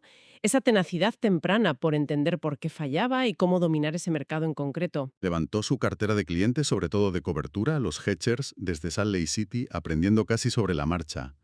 Y hay una cosa que dice que me parece clave: lo difícil que era pasarle la información del análisis de mercado a tiempo al cliente para que actuara. Veía un desfase total entre la visión a largo plazo de la firma y lo que necesitaba el cliente a corto plazo. De ahí ese consejo que daba: si vas a especular, hazlo pensando a largo plazo. Y eso conecta, claro, con una de las grandes polémicas del trading de piso, el famoso dual trading, o sea, que un broker maneje órdenes de clientes y a la vez opere con su propio dinero. Gelbert lo vivió de primera mano. Describe el conflicto perfectamente. ¿Qué haces si te lleva una orden gorda de venta de un cliente justo cuando tú estás comprado hasta las cejas? Confiesa que palmó pasta, ¿eh? $500,000 a lo largo de los años por dar prioridad a los clientes. Lo veía como, bueno, parte del negocio. Su conclusión es tajante: si eres broker, no eres trader. Si eres trader, no eres broker. Dice que intentar ser las dos cosas será agotador, física y mentalmente. Totalmente. Y sobre si había que prohibirlo o no, Gelbert era muy pragmático. Creía que daba liquidez al mercado, lo cual es bueno para todos, pero que era una carga bestial para el que lo hacía. Y era escéptico con poder auditarlo bien, ¿sabes? Decía que los listos siempre encontrarían la manera de saltarse los controles. Y el salto a operar ya solo para él. Parece que fueron sus propios clientes los que le animaron, ¿no? Viendo cómo se movía. Tuvo éxito al principio, sí, pero luego le llegó un palo gordo. Perdió bastante con un spread, una operación que apostaba por la diferencia entre estar largo en bonos del tesoro y corto en Ginnie Mae. y le pilló el mercado bajista del 79. Su instinto era alcista y ¡zasca! Ahí aprendió a las malas lo de fiarse de las opiniones de otros, aunque fueran peces gordos como Citibank. Les veía comprar mientras todo caía y él iba detrás sin pillar del todo que los plazos de un banco gigante no tenían nada que ver con los suyos. Una lección cara, vamos. Ese parece el punto de inflexión, ¿verdad? Pasar de ser el trader con opinión, el que se aferra a su idea, a ser un trader reactivo, alguien que escucha el mercado y reacciona. Aprender a leer la cinta, a desarrollar el instinto mirando el flujo. De hecho, él y sus clientes movían tanto volumen que dice que sus propias operaciones podían crear soportes o resistencias temporales. Era increíble. Y las claves de su éxito a largo plazo. Pues una habilidad crucial era ser un gran oyente del mercado humano. Hablaba con un montón de traders cada día, pero no para copiarles, sino para leerles, para ver si estaban nerviosos, confiados, si estaban en racha, calientes o fríos. Su táctica era ir con los que estaban calientes, los que le tenían pillado el punto al mercado en ese momento. La gran lección de Gelber, creo yo, no es solo adaptarse, sino descubrir que leer a la gente era más rentable que intentar adivinar el mercado. Me llama mucho la atención también esa flexibilidad y la falta de ego. Hay una frase suya que lo clava. Me da igual si mi opinión es correcta o incorrecta. Lo único que importa es si gano dinero. Pragmatismo puro y duro. Totalmente. Y junto a eso, el conocerse a sí mismo. Saber gestionar las emociones, los subidones, los bajones, evitar quemarse. Describe ese ciclo casi físico del trader. Meses buenos, meses malos, meses de transición. Y lo difícil que es desconectar. Y su método para cortar una mala racha es, bueno, drástico pero interesante. Operar más pequeño, tomarse descansos y, a veces, liquidarlo todo, incluso lo que va ganando, para hacer borrón y cuenta nueva mentalmente. Con el tiempo, Gelber dejó el parqué. Sintió que sus habilidades de broker ya no se valoraban tanto y que el mercado se había vuelto demasiado grande para su estilo de swing trading. Su rendimiento empezó a caer en el 85 y la transición no fue fácil, ¿eh? El primer año fuera intentó operar como si siguiera allí y perdió dinero, sobre todo en el mercado alcista del 86, que iba contra su naturaleza de buscar giros. Tuvo que reinventarse, aprender a seguir tendencias, no solo a ir contra ellas. Gelber nos deja esa imagen del pragmático total, el que supo leer el flujo de órdenes y sobre todo a las personas. Su éxito se basó en la adaptación, la gestión emocional y esa red de contactos usada para tomarle el pulso humano al mercado. Muy interesante. Vale, y frente a este enfoque más, digamos, analítico y relacional de Gelber, nos topamos con Tom Baldwin. Un estilo casi visceralmente opuesto, nacido de la adrenalina pura del foso. Se dice que fue quizás el mayor trader individual en el foso del T-Bond. Movía unos volúmenes que marean solo de pensarlo. Operaciones de 2.000 contratos, más de 20.000 al día. Tela. Y su entrada es de película. Sin experiencia, deja su curro en 1982. Alquila un puesto con apenas $25.000, con gastos fijos altos, su mujer embarajada. Resultado, millonario en menos de un año. Sí, su figura es casi de leyenda. Y su personalidad, según las fuentes, iba a juego. Poco amigo de la publicidad, con una actitud así como Sí. distante. La anécdota esa de la entrevista sentado en el alféizar de una ventana en una oficina vacía, lo dice todo sobre él. Suena casi demasiado simple eso de aprender un lote a la vez y forrarse tan rápido. ¿Qué más tenía que estar haciendo bien? Más allá de estar ahí plantado. Él lo achaca a currar mucho y a estar siempre presente. 6 horas al día en el parqué, desarrollando el feeling del mercado, viendo patrones repetirse. Dice que fue rentable casi desde el principio. Y suelta esa frase lapidaria. No necesitas educación. Cuanto más inteligente eres, más tonto eres. ¿De verdad despreciaba el análisis o se refería a otra cosa? En operaciones súper cortas para minimizar el riesgo. Hablamos de segundos, minutos. Su meta era acumular esas migajas masivamente. Aunque luego metió algo de especulación a más largo plazo, el scalping era su base. Usaba gráficos a largo plazo solo para tener una idea general, un sesgo, pero estaba listo para cambiar de bando al instante si el mercado se lo pedía. Era pura reacción. Las estadísticas que da sobre la supervivencia en el parqué son, demoledoras. Menos del 20% aguanta 5 años y solo el 1% lo peta de verdad. El secreto de ese 1%, según él, currar como un animal, perseverancia, amar el juego y esto es lo más fuerte, tener un desprecio total por el dinero. No pensar en lo que significan las cifras, y casi nada de miedo. Baldwin es la encarnación de esa idea radical. Para dominar el corto plazo tienes que desconectarte emocionalmente del dinero, casi hasta despreciarlo. Esa desconexión le permitía asumir riesgos brutales y gestionar las pérdidas sin quedarse paralizado. Decía que los que fracasaban era por no currar lo suficiente, por no concentrarse, por no fijarse en todo, otros mercados, otros traders, patrones y por gastar demasiado. Curiosamente, pensaba que casi cualquiera podría triunfar si aguantaba lo suficiente. Una visión muy particular. Su forma de ver la gestión de pérdidas también choca un poco con lo típico, ¿no? Dice, salir rápido, pero con matices. Sí, ese punto es sutil pero clave. No se refiere a vender en pánico a cualquier precio. Si ya has decidido salir, busca el momento óptimo para minimizar la pérdida, incluso esperando un pequeño rebote si cree que va a llegar. Su lema, nunca te rindas en una operación, no es aguantar pérdidas para siempre, sino pelear por la mejor ejecución posible al salir. Requiere una disciplina y unos nervios, de acero. No dejar que la pérdida crezca mientras esperas. Claro, moviendo tanto volumen, el mercado tenía que notar sus movimientos. ¿Tuvo que adaptarse a eso, imagino? Sin duda. Cuanta más liquidez había, más grande podía operar. Pero eso también significaba que el resto del foso sabía cuándo estaba él metido. Y eso podía ser una desventaja. Describe un juego psicológico constante. A veces esperaba órdenes institucionales grandes, el paper, para disimular sus entradas o salidas. Otras veces intentaba despistar activamente a los demás sobre lo que iba a hacer. Otros detalles que me parecen fascinantes. Usaba fundamentales solo con noticias gordas para ser el primero en reaccionar. Recuerda su primer lote de 100 contratos como un acto casi de desafío, muy emocional y totalmente desproporcionado para su capital de entonces. Y admite haber perdido el control en días muy tendenciales, ¿eh? Palmar millones al ir a menudo contra la tendencia principal.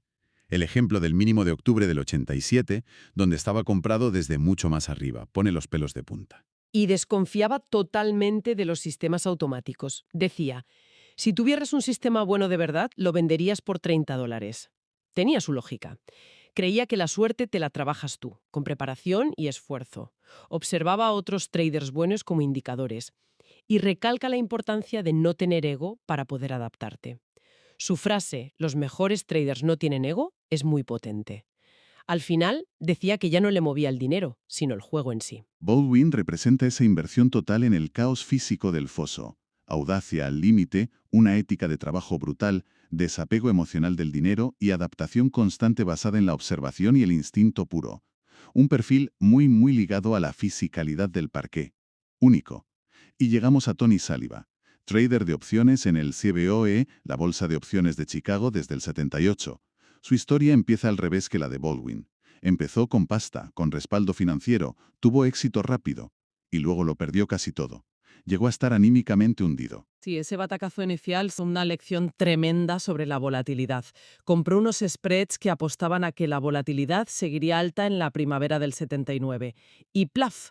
Colapsó y sus posiciones se fueron al garete. El consejo que le dieron los veteranos fue simple, pero le cambió la vida. Tienes que ser disciplinado y hacer los deberes. Eso le hizo un clic mental. Pasó de buscar el pelotazo a picar piedra, como decías tú, a buscar ganancias pequeñas pero constantes. Unos $300 al día en un mercado más tranquilo, como Boeing. Construir desde abajo. Y de ahí sale la famosa anécdota del one lot, el de operar un solo lote. Volvió a Teledyne, que da un valor mucho más volátil, pero aplicando esa disciplina de scalping que había aprendido en Boeing. Empezó operando un solo contrato. Uno. Claro, los otros traders se cachondeaban de él. Le llamaban one lot, sobre todo el gallito del corro. Al principio hasta le costaba que le hicieran caso para ejecutar las órdenes. Ahí es donde se ve la pasta de la que estaba hecho Saliba, la resiliencia. A pesar del cachondeo y la presión para operar más grande, se mantuvo firme. Su estrategia, su tamaño, hasta que su capital creció de forma sólida. Su patrocinador, que al principio había sido duro con él, reconoció esa disciplina y le animó a ir subiendo el tamaño poco a poco, como un banquero que te va dando más créditos si ve que respondes. La lección es esa disciplina brutal bajo presión social, impresionante. Y supo evolucionar, que eso también es clave. Se fijó en que el trader principal de su corro pasaba de las opciones put, las que ganan si el precio baja. Así que Saliba se puso a estudiarlas a fondo. Y se convirtió en un pionero en usarlas como market maker, desarrollando estrategias muy currabas. Incluso acabó colaborando con el mismo tío que se reía de él al principio. Desarrolló una estructura muy interesante. La llamaba su estrategia matriz. Combinaba dos cosas. Por un lado, compraba butterflies, que es una estrategia compleja que busca beneficios y el precio se queda quieto, en el mes de vencimiento más cercano, para ganar con el paso del tiempo, lo que se llama tita. Y por otro lado, montaba lo que él llamaba una posición de explosión en meses más lejanos, normalmente comprando calls y puts muy fuera del dinero, OTM. Esto tenía un riesgo limitado, pero un potencial de beneficio brutal si había un movimiento muy grande o un subidón de volatilidad. El scalping diario le ayudaba a pagar el coste de mantener esa posición de explosión. Era básicamente una apuesta estructural a que pasarían cosas gordas, a la volatilidad. Y vaya si pasaron. Esa apuesta le salió redonda. Las tasas de interés altas de principios de los 80, el mercado alcista que vino después, le llevaron a ganar auténticas fortunas. Hablamos de días de $200.000. Tuvo pelotazos memorables, sí. En el 84, con Teledyne, acumuló calls OTM mientras todo el mundo pensaba que iba a bajar. Y de repente, la empresa anuncia una recompra de acciones a un precio muy por encima del mercado. Ganó millones de la noche a la mañana. Cumplió su meta de ser millonario antes de los 30 y se retiró. Pero le duró la jubilación 4 meses. Volvió porque se aburría, porque echaba de menos la emoción, el desafío. El dinero ya era secundario para él. Y entonces llegó el crash de octubre del 87. Saliva ya esperaba un movimiento gordo por la volatilidad que había antes y se posicionó con su estructura de siempre, butterfly más explosión. Curiosamente, al principio pensaba que el movimiento sería al alza, pero el viernes antes del lunes negro, al ver cómo se rompía el mercado hacia abajo, cambió de opinión y ajustó su visión. Aquí las fuentes corrigen una historia que circuló mucho. El lunes del crash, Saliva no fue al parque. No fue por estrategia para evitar el caos, como se dijo, sino porque tuvo que quedarse arreglando papeleo con su firma de compensación. Cosas de la burocracia.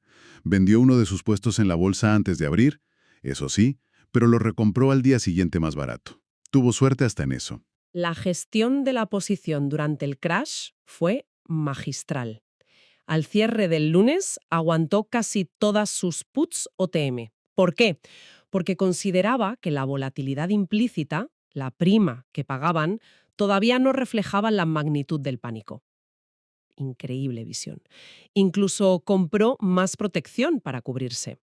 Fue el martes, cuando la volatilidad se disparó a niveles nunca vistos, cuando realmente hizo caja vendiendo esas puts con beneficios astronómicos. Ahí se vio su enfoque en valorar la volatilidad. Y que destaca el propio Saliva como claves de su éxito. Lo primero, el control del riesgo. Su frase, siempre defino mi riesgo. Empezar cada día cubierto, sabiendo cuál es tu peor escenario. Absolutamente. Y unido a eso, la disciplina y los deberes. Revisar lo que has hecho, planificar escenarios, los what ifs, anticipar en vez de solo reaccionar. También cómo gestionar las pérdidas. Si la posición es mala, fuera o la neutralizas. Si lo que fallan son tus decisiones, tómate un día libre. Señala errores típicos de la gente como el sesgo alcista o no usar la estrategia adecuada para cada mercado. Y reconoce que el trading puede ser adictivo y afectar a tu vida personal. Salivas es, entonces, el ejemplo de la resiliencia después de un inicio casi catastrófico, de la disciplina metódica casi científica en controlar el riesgo y el tamaño, de la importancia crítica de prepararse, de hacer los deberes, y de esa habilidad para montar estrategias que explotan la volatilidad, pero siempre con el riesgo bajo control. Un estratega puro. Al ponerlos juntos, ves tres perfiles muy distintos forjados en el mismo fuego del parque. Helber, el lector de flujos y de personas, adaptándose del piso a la oficina. Baldwin, el instintivo puro del foso, operando casi sin sentir el dinero, con una tolerancia al riesgo brutal. Y Saliva, el estratega meticuloso de las opciones, obsesionado con controlar el riesgo y cazar la volatilidad. Tres caminos muy diferentes. Disciplina férrea, aunque cada uno la aplica a su manera. La gestión psicológica como el gran campo de batalla. Controlar el ego, el miedo, cómo reaccionas a las pérdidas. La necesidad absoluta de adaptarse a mercados que no paran de cambiar. Y el denominador común del curro, de la dedicación total. Incluso en Baldwin, que aunque reniegue de la educación formal, personifica la dedicación a través de estar ahí, observando sin parar. Ok, vamos a recapitular esta inmersión en La vista desde el piso. Las historias de Helber, Baldwin y Saliba nos dan lecciones muy potentes sobre cómo sobrevivir y triunfar en esa jungla del trading directo. ¿Qué significa todo esto? Pues que incluso en ese caos aparente del parqué, el éxito no era cuestión de suerte. Se construía sobre bases sólidas, disciplina, una capacidad de adaptación casi camaleónica y un conocimiento profundo no solo del mercado, sino de uno mismo, de tus puntos fuertes y débiles. Sin duda, estos magos del mercado nos han enseñado rutas muy personales hacia el éxito financiero desde el parqué. Ahora, con sus enfoques bien desgranados, pues se tiene una visión bastante completa de sus métodos, la verdad. Ya se sabe más que suficiente para aprobar un examen sobre ellos. Pero más allá de las técnicas concretas, esto plantea una pregunta interesante, creo yo.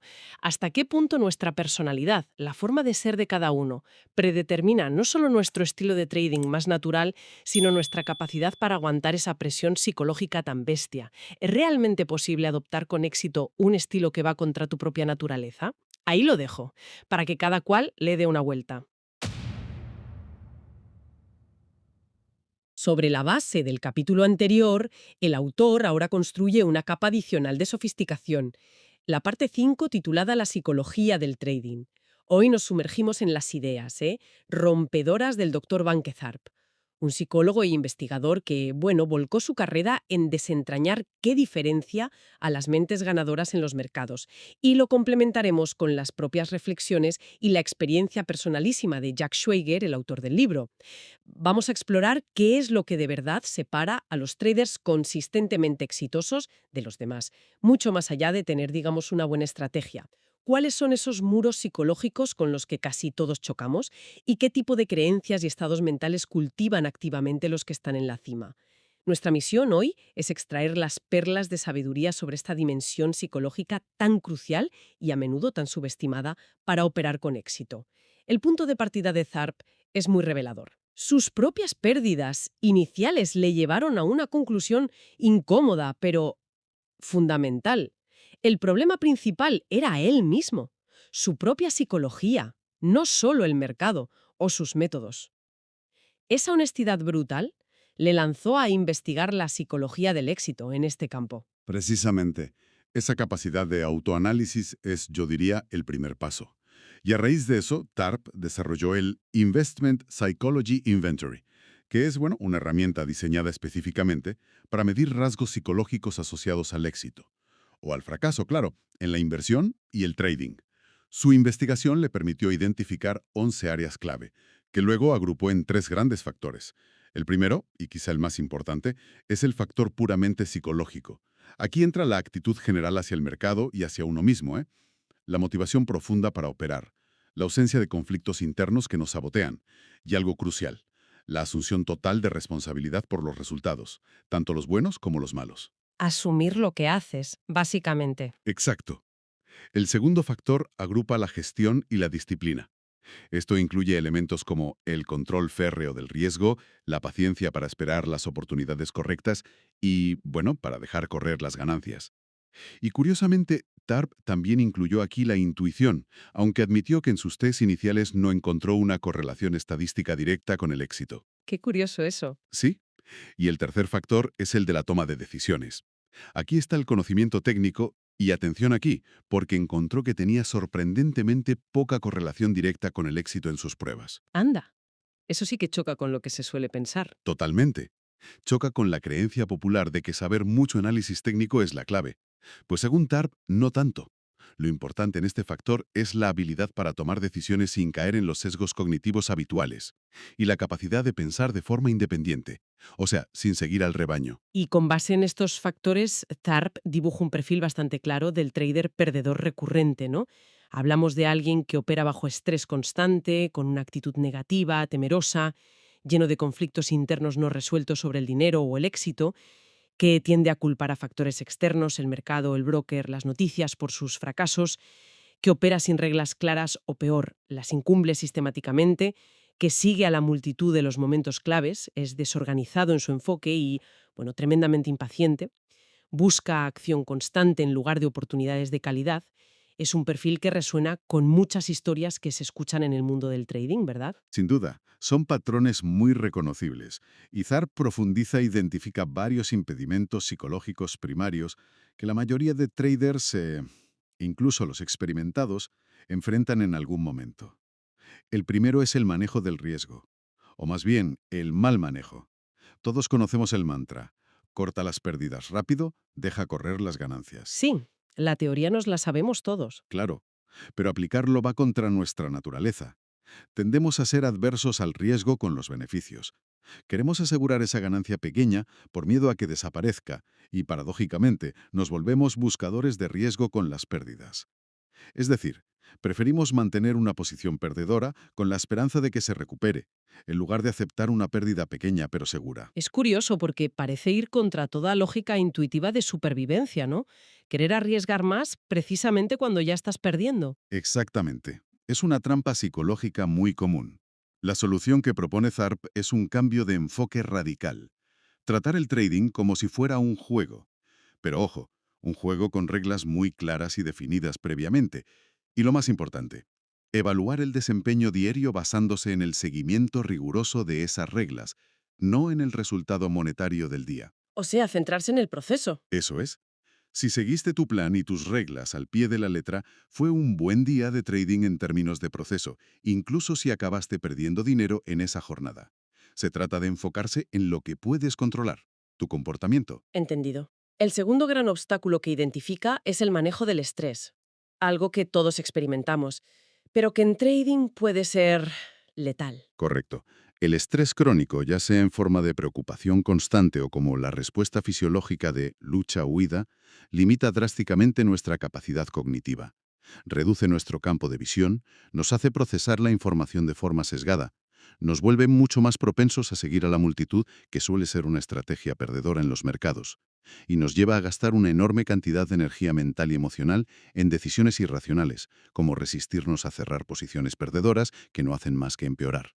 ¿Y la clave para manejarlo? Pues es doble. Por un lado, gestionar activamente el estrés con técnicas específicas. Por otro, y quizás más importante, cambiar nuestra percepción de los eventos. Por ejemplo, aprender a aceptar las pérdidas no como fracasos personales humillantes, sino como lo que son, una parte necesaria e inevitable del negocio del trading. Los ganadores, dice Tharp, han aprendido a sentirse cómodos perdiendo de vez en cuando, siempre que las pérdidas estén controladas según su plan. Aquí TARP entra en un terreno fascinante y quizá menos obvio para muchos, el conflicto interno. ¿Cómo puede afectarnos esto en el trading sin que siquiera nos demos cuenta? Es un concepto poderoso, sí. Tharp basándose en ideas de la psicología y la programación neurolingüística, la PNL. ¿Puedes explicar brevemente qué es la PNL? Claro. La PNL, digamos de forma sencilla, es un enfoque que estudia cómo usamos el lenguaje, los patrones de pensamiento y nuestra fisiología para crear nuestras experiencias y comportamientos. Pues bien, Tharp postula que todos tenemos diferentes partes internas. Cada parte tiene una intención positiva para nosotros: seguridad, éxito, reconocimiento, lo que sea. Pero a veces estas partes entran en conflicto. Un ejemplo en trading sería, Pues mira, un ejemplo clásico. Una parte tuya quiere ganar mucho dinero y asumir riesgos para lograrlo. Pero otra parte, quizá formada por miedos pasados o creencias limitantes sobre el merecimiento, quiere protegerte a toda costa del fracaso o del ridículo. Y esa parte puede sabotear inconscientemente tus operaciones para evitar ese posible dolor. ¿entiendo? ¿Y la solución? Pues, según Tharp, pasa por tomar conciencia de estas partes en conflicto, entender sus intenciones positivas, que siempre las tienen, y luego facilitar una especie de negociación interna para alinearlas hacia un objetivo común. El ejemplo que da el libro es realmente impactante. Un trader que llevaba un año bloqueado, incapaz de operar consistentemente, y que tras una sesión de apenas 10 minutos con Tharp para resolver un conflicto subconsciente relacionado con la figura de su padre, volvió a operar y ganó $650.000 en 2 meses. Exacto. Ilustra el poder que pueden tener estos bloqueos subconscientes. Tharp llega a estimar que quizás la mitad de los traders tienen problemas significativos de este tipo. La mitad. Es muchísimo. Que emociones como el miedo, La avaricia, la euforia o la frustración dicten nuestras acciones en lugar de nuestro plan. Lo típico de comprar en euforia y vender en pánico. Justo. TAR propone métodos muy prácticos y directos para gestionar esto, como controlar conscientemente la postura corporal, simplemente erguirse en lugar de encogerse, puede cambiar el estado interno. Regular la respiración de forma deliberada o liberar la tensión muscular. Son formas de intervenir activamente para cambiar un estado emocional negativo a uno más neutral o positivo, más propicio para tomar decisiones racionales. Y finalmente, menciona problemas específicos en la toma de decisiones durante la operativa. ¿Qué ocurre ahí? Sí, aquí señala una desconexión interesante. Los métodos lentos analíticos que usamos para decisiones importantes en la vida, comprar una casa, un coche, no funcionan bien en la rapidez del trading activo. Para eso necesitamos un sistema de trading probado, con reglas claras. Pero aquí surge el segundo problema. Incluso teniendo un buen sistema, la gente tiende a aplicar de nuevo ese método lento y analítico a las señales del propio sistema. O sea, ¿dudan de su propio sistema? Exacto. Dudan, buscan confirmación extra, le dan 1000 vueltas, y al final o entran tarde o salen tarde, o directamente no siguen el sistema. ¿Y qué sugiere TAR para eso? Pues sugiere técnicas como el anclaje de la PNL. ¿Puedes aclarar un poco qué es eso del anclaje en este contexto? Claro. El anclaje en PNL es básicamente crear una asociación fuerte y automática entre un estímulo específico, por ejemplo, tener una señal clara de tu sistema, y un estado interno deseado, como confianza, decisión, calma. Se trata de programar una respuesta que te permita actuar de forma decisiva y sin dudar cuando se presenta la señal, cortocircuitando ese proceso de análisis que te paraliza. Es como crear un atajo mental para ejecutar tu plan. Interesante. Y TARP no se quedó solo en identificar problemas, ¿verdad?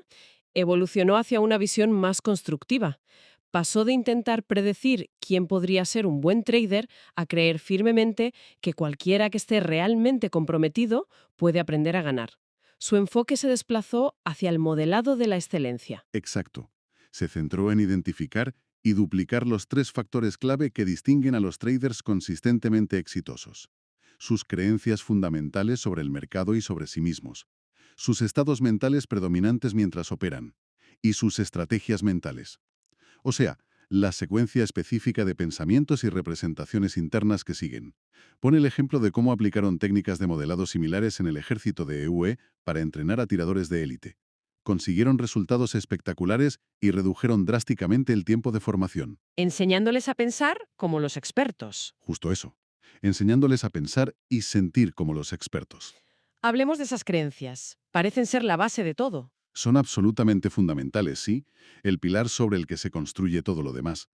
TARP hace una comparación muy gráfica entre las creencias de los tiradores expertos y las de los reclutas novatos. Y en los traders de élite, ¿qué creencias encontró? Pues encontró un conjunto de creencias muy particulares, y algunas son, bueno, bastante contraintuitivas para la mayoría.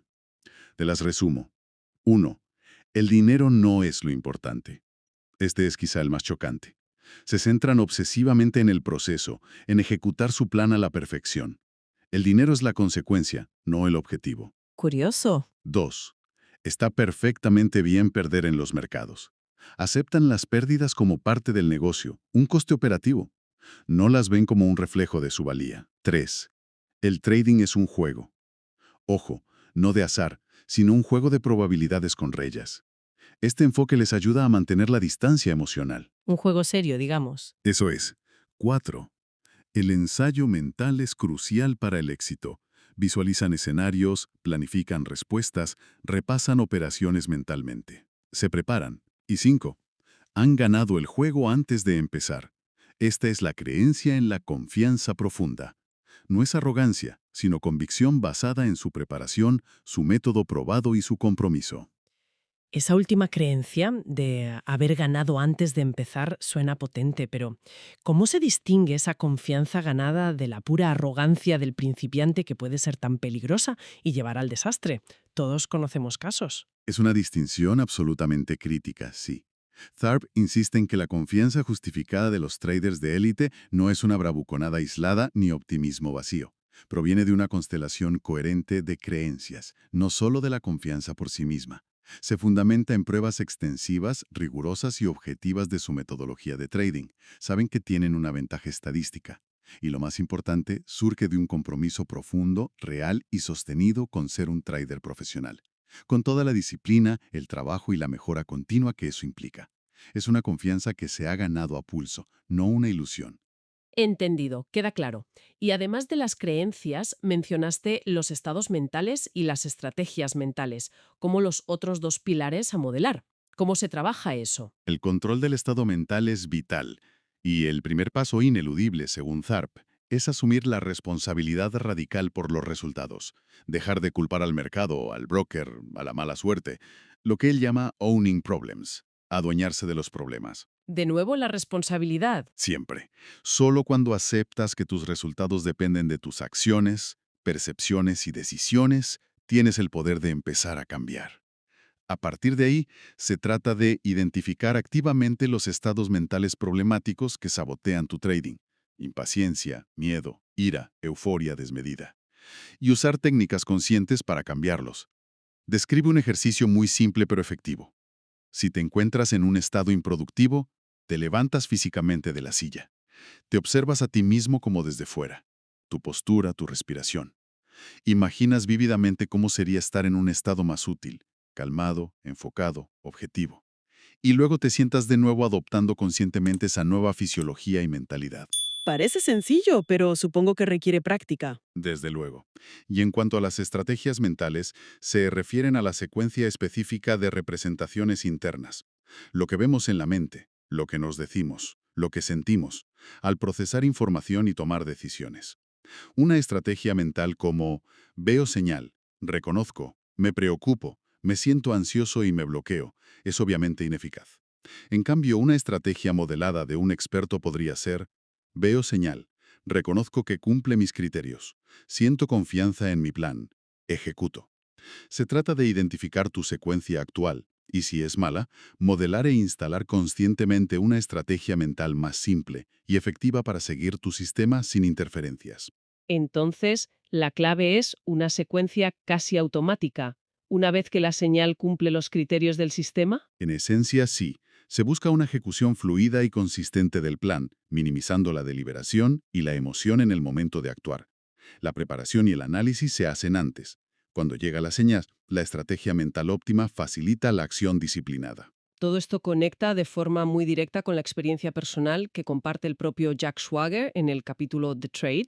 Él admite que, a pesar de considerarse un buen analista, sentía que sus resultados no reflejaban su potencial, precisamente por fallos psicológicos. Exactamente. Schwager identificó su patrón de error principal. Cuando identificaba oportunidades que él mismo consideraba enormes, con gran potencial, entraba con posiciones iniciales demasiado pequeñas, por miedo al riesgo inicial. El miedo, otra vez. Sí. Y luego, si la operación iba a su favor, tendía a liquidarla prematuramente. Se llevaba solo una pequeña fracción del movimiento que había anticipado correctamente. Frustrado por esto, decidió corregirlo. Identificó una operación que le pareció excepcional, largo en plata contra corto en franco suizo. Y esta vez tomó una posición significativamente mayor de lo habitual para él. ¿Y qué pasó? Pues al principio la operación fue espectacularmente bien. Su cuenta subió un 30% en muy poco tiempo. Y ahí es donde surge el clásico tira y afloja interno que describía Tharp, ¿no? Justo ahí. Por un lado, su nueva resolución le decía, mantén la posición, esta vez vas a por el gran movimiento. Pero por otro, una de sus viejas reglas era, si tienes un beneficio rápido y grande, tómalo. El dilema. El mercado empezó a corregir en su contra, y Schwager se encontró atrapado. Admite que, por falta de tiempo y energía mental para reevaluar a fondo, estaba muy ocupado con el libro y su trabajo, no tomó una decisión activa. Simplemente se quedó con la posición, devolvió gran parte de las ganancias acumuladas y se sintió tremendamente incómodo e indeciso. Qué mal cuerpo se le debió quedar. Imagínate. Y es justo en ese momento de conflicto e incomodidad cuando tiene un sueño muy vívido y significativo. En el sueño, un amigo suyo le repite la famosa y enigmática frase de Ed Seykota: todo el mundo consigue lo que quiere de los mercados. Uf, esa frase da que pensar. Y además le recalca la importancia fundamental del trabajo diario en los mercados. La disciplina constante de analizar, prepararse, revisar, ajustar, algo que Schwager confiesa que no estaba haciendo con el rigor necesario. Una llamada de atención directa del subconsciente, ¿no? Como si le dijera, no puedes esperar resultados extraordinarios sin el compromiso y el esfuerzo diario que requiere. Conecta perfectamente con lo de Tharp sobre la responsabilidad y la preparación. Totalmente. El sueño actúa como un catalizador para que Schwager se dé cuenta de que no hay atajos. Si quieres jugar en la liga de los grandes traders, tienes que dedicarle el tiempo, la energía y la disciplina que eso requiere, día tras día. Schwager también reflexiona sobre cómo los sueños pueden ser a veces mensajes importantes del subconsciente. Una idea que, curiosamente, otros traders del libro y el propio Tharp también comentaron. Menciona un ejemplo de un trader que soñó con el precio máximo del maíz, ¿verdad? Sí, el trader que soñó con el número exacto que marcaría el techo del mercado del maíz en 1980. Interpretó el sueño como una señal inequívoca para vender toda su posición justo en el máximo. Es fascinante. Sugiere que a veces el subconsciente procesa información que la mente consciente no capta. Avanzando en el tiempo, más de 2 décadas después de escribir Market Wizards, Schwager añade una sección donde reflexiona sobre qué principios y lecciones siguen siendo totalmente válidos. Su conclusión es rotunda. Las verdades fundamentales del trading son atemporales. ¿Y por qué? Porque la naturaleza humana, con sus miedos, esperanzas y sesgos cognitivos, no ha cambiado. Y en esa reflexión destila una serie de ideas clave actualizadas que refuerzan mucho de lo que hemos estado tratando.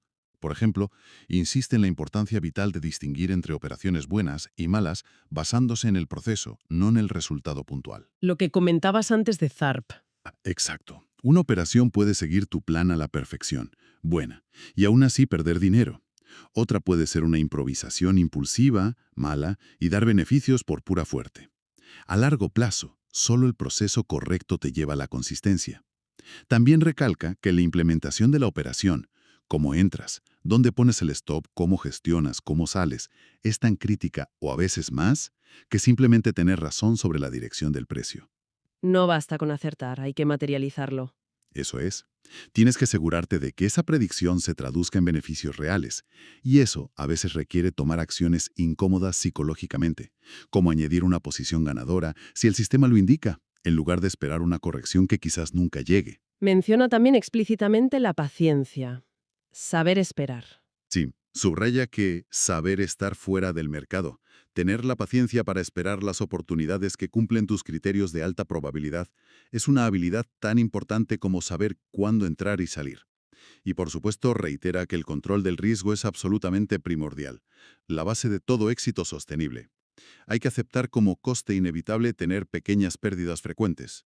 Y el salir de operaciones justo antes de que el mercado se dé la vuelta a tu favor es el precio que pagas por proteger tu capital de pérdidas grandes. Esto conecta con lo que comentabas antes sobre el tamaño de la posición, que Schwager también enfatiza en sus reflexiones posteriores. Efectivamente. Señala que el tamaño de la posición a menudo tiene un impacto mucho mayor en tus resultados que el punto de entrada exacto. ¿Por qué? Por su enorme influencia emocional. Te condiciona totalmente. Claro, una posición demasiado grande para tu cuenta o tu tolerancia al riesgo genera miedo, nubla el juicio y te lleva a tomar decisiones pésimas. Cerrar por pánico, mover el stop incorrectamente. También destaca la utilidad de la liquidación parcial, cerrar una parte de la posición como herramienta para combatir la indecisión. Especialmente en operaciones perdedoras. Te permite reducir riesgo y presión sin tener que cerrar todo de golpe. Es una buena técnica, sí. Otros puntos clave que reitera son la necesidad de ser mentalmente flexible, estar dispuesto a cambiar de opinión rápidamente si el mercado contradice tu hipótesis, que la mejor cura para una mala racha no es seguir operando para recuperar, sino parar, salir del mercado un tiempo y tomarse un descanso para recuperar la perspectiva. Airearse un poco. Exacto. La importante distinción entre volatilidad, que no es necesariamente mala, y riesgo, la probabilidad real de pérdida. Y que la intuición en trading no es magia, sino experiencia subconsciente acumulada. Hay que escucharla si ha demostrado ser útil. También lanza una advertencia importante sobre la complacencia, ¿verdad? Después de una buena racha. Cierto. Señala que el mayor peligro de volverse complaciente, descuidado con el riesgo y empezar a creerse invencible suele venir justo después de un periodo de grandes éxitos. Es cuando más vulnerables somos. Y nos recuerda algo fundamental. Al mercado no le importa nada dónde entraste tú. Tus decisiones deben basarse siempre en la situación actual y tus perspectivas futuras, no en tu precio de entrada. Olvidarse del precio de compra. Efectivamente. Por eso, fijarse objetivos de retorno anual muy específicos puede ser contraproducente. Te puede forzar a tomar operaciones de baja calidad o asumir riesgos excesivos. Y llegamos a la conclusión final de Schwager, que de alguna manera cierra el círculo y resuena con todo lo que hemos explorado hoy. No existe un único santo grial, un único camino correcto. Exactamente.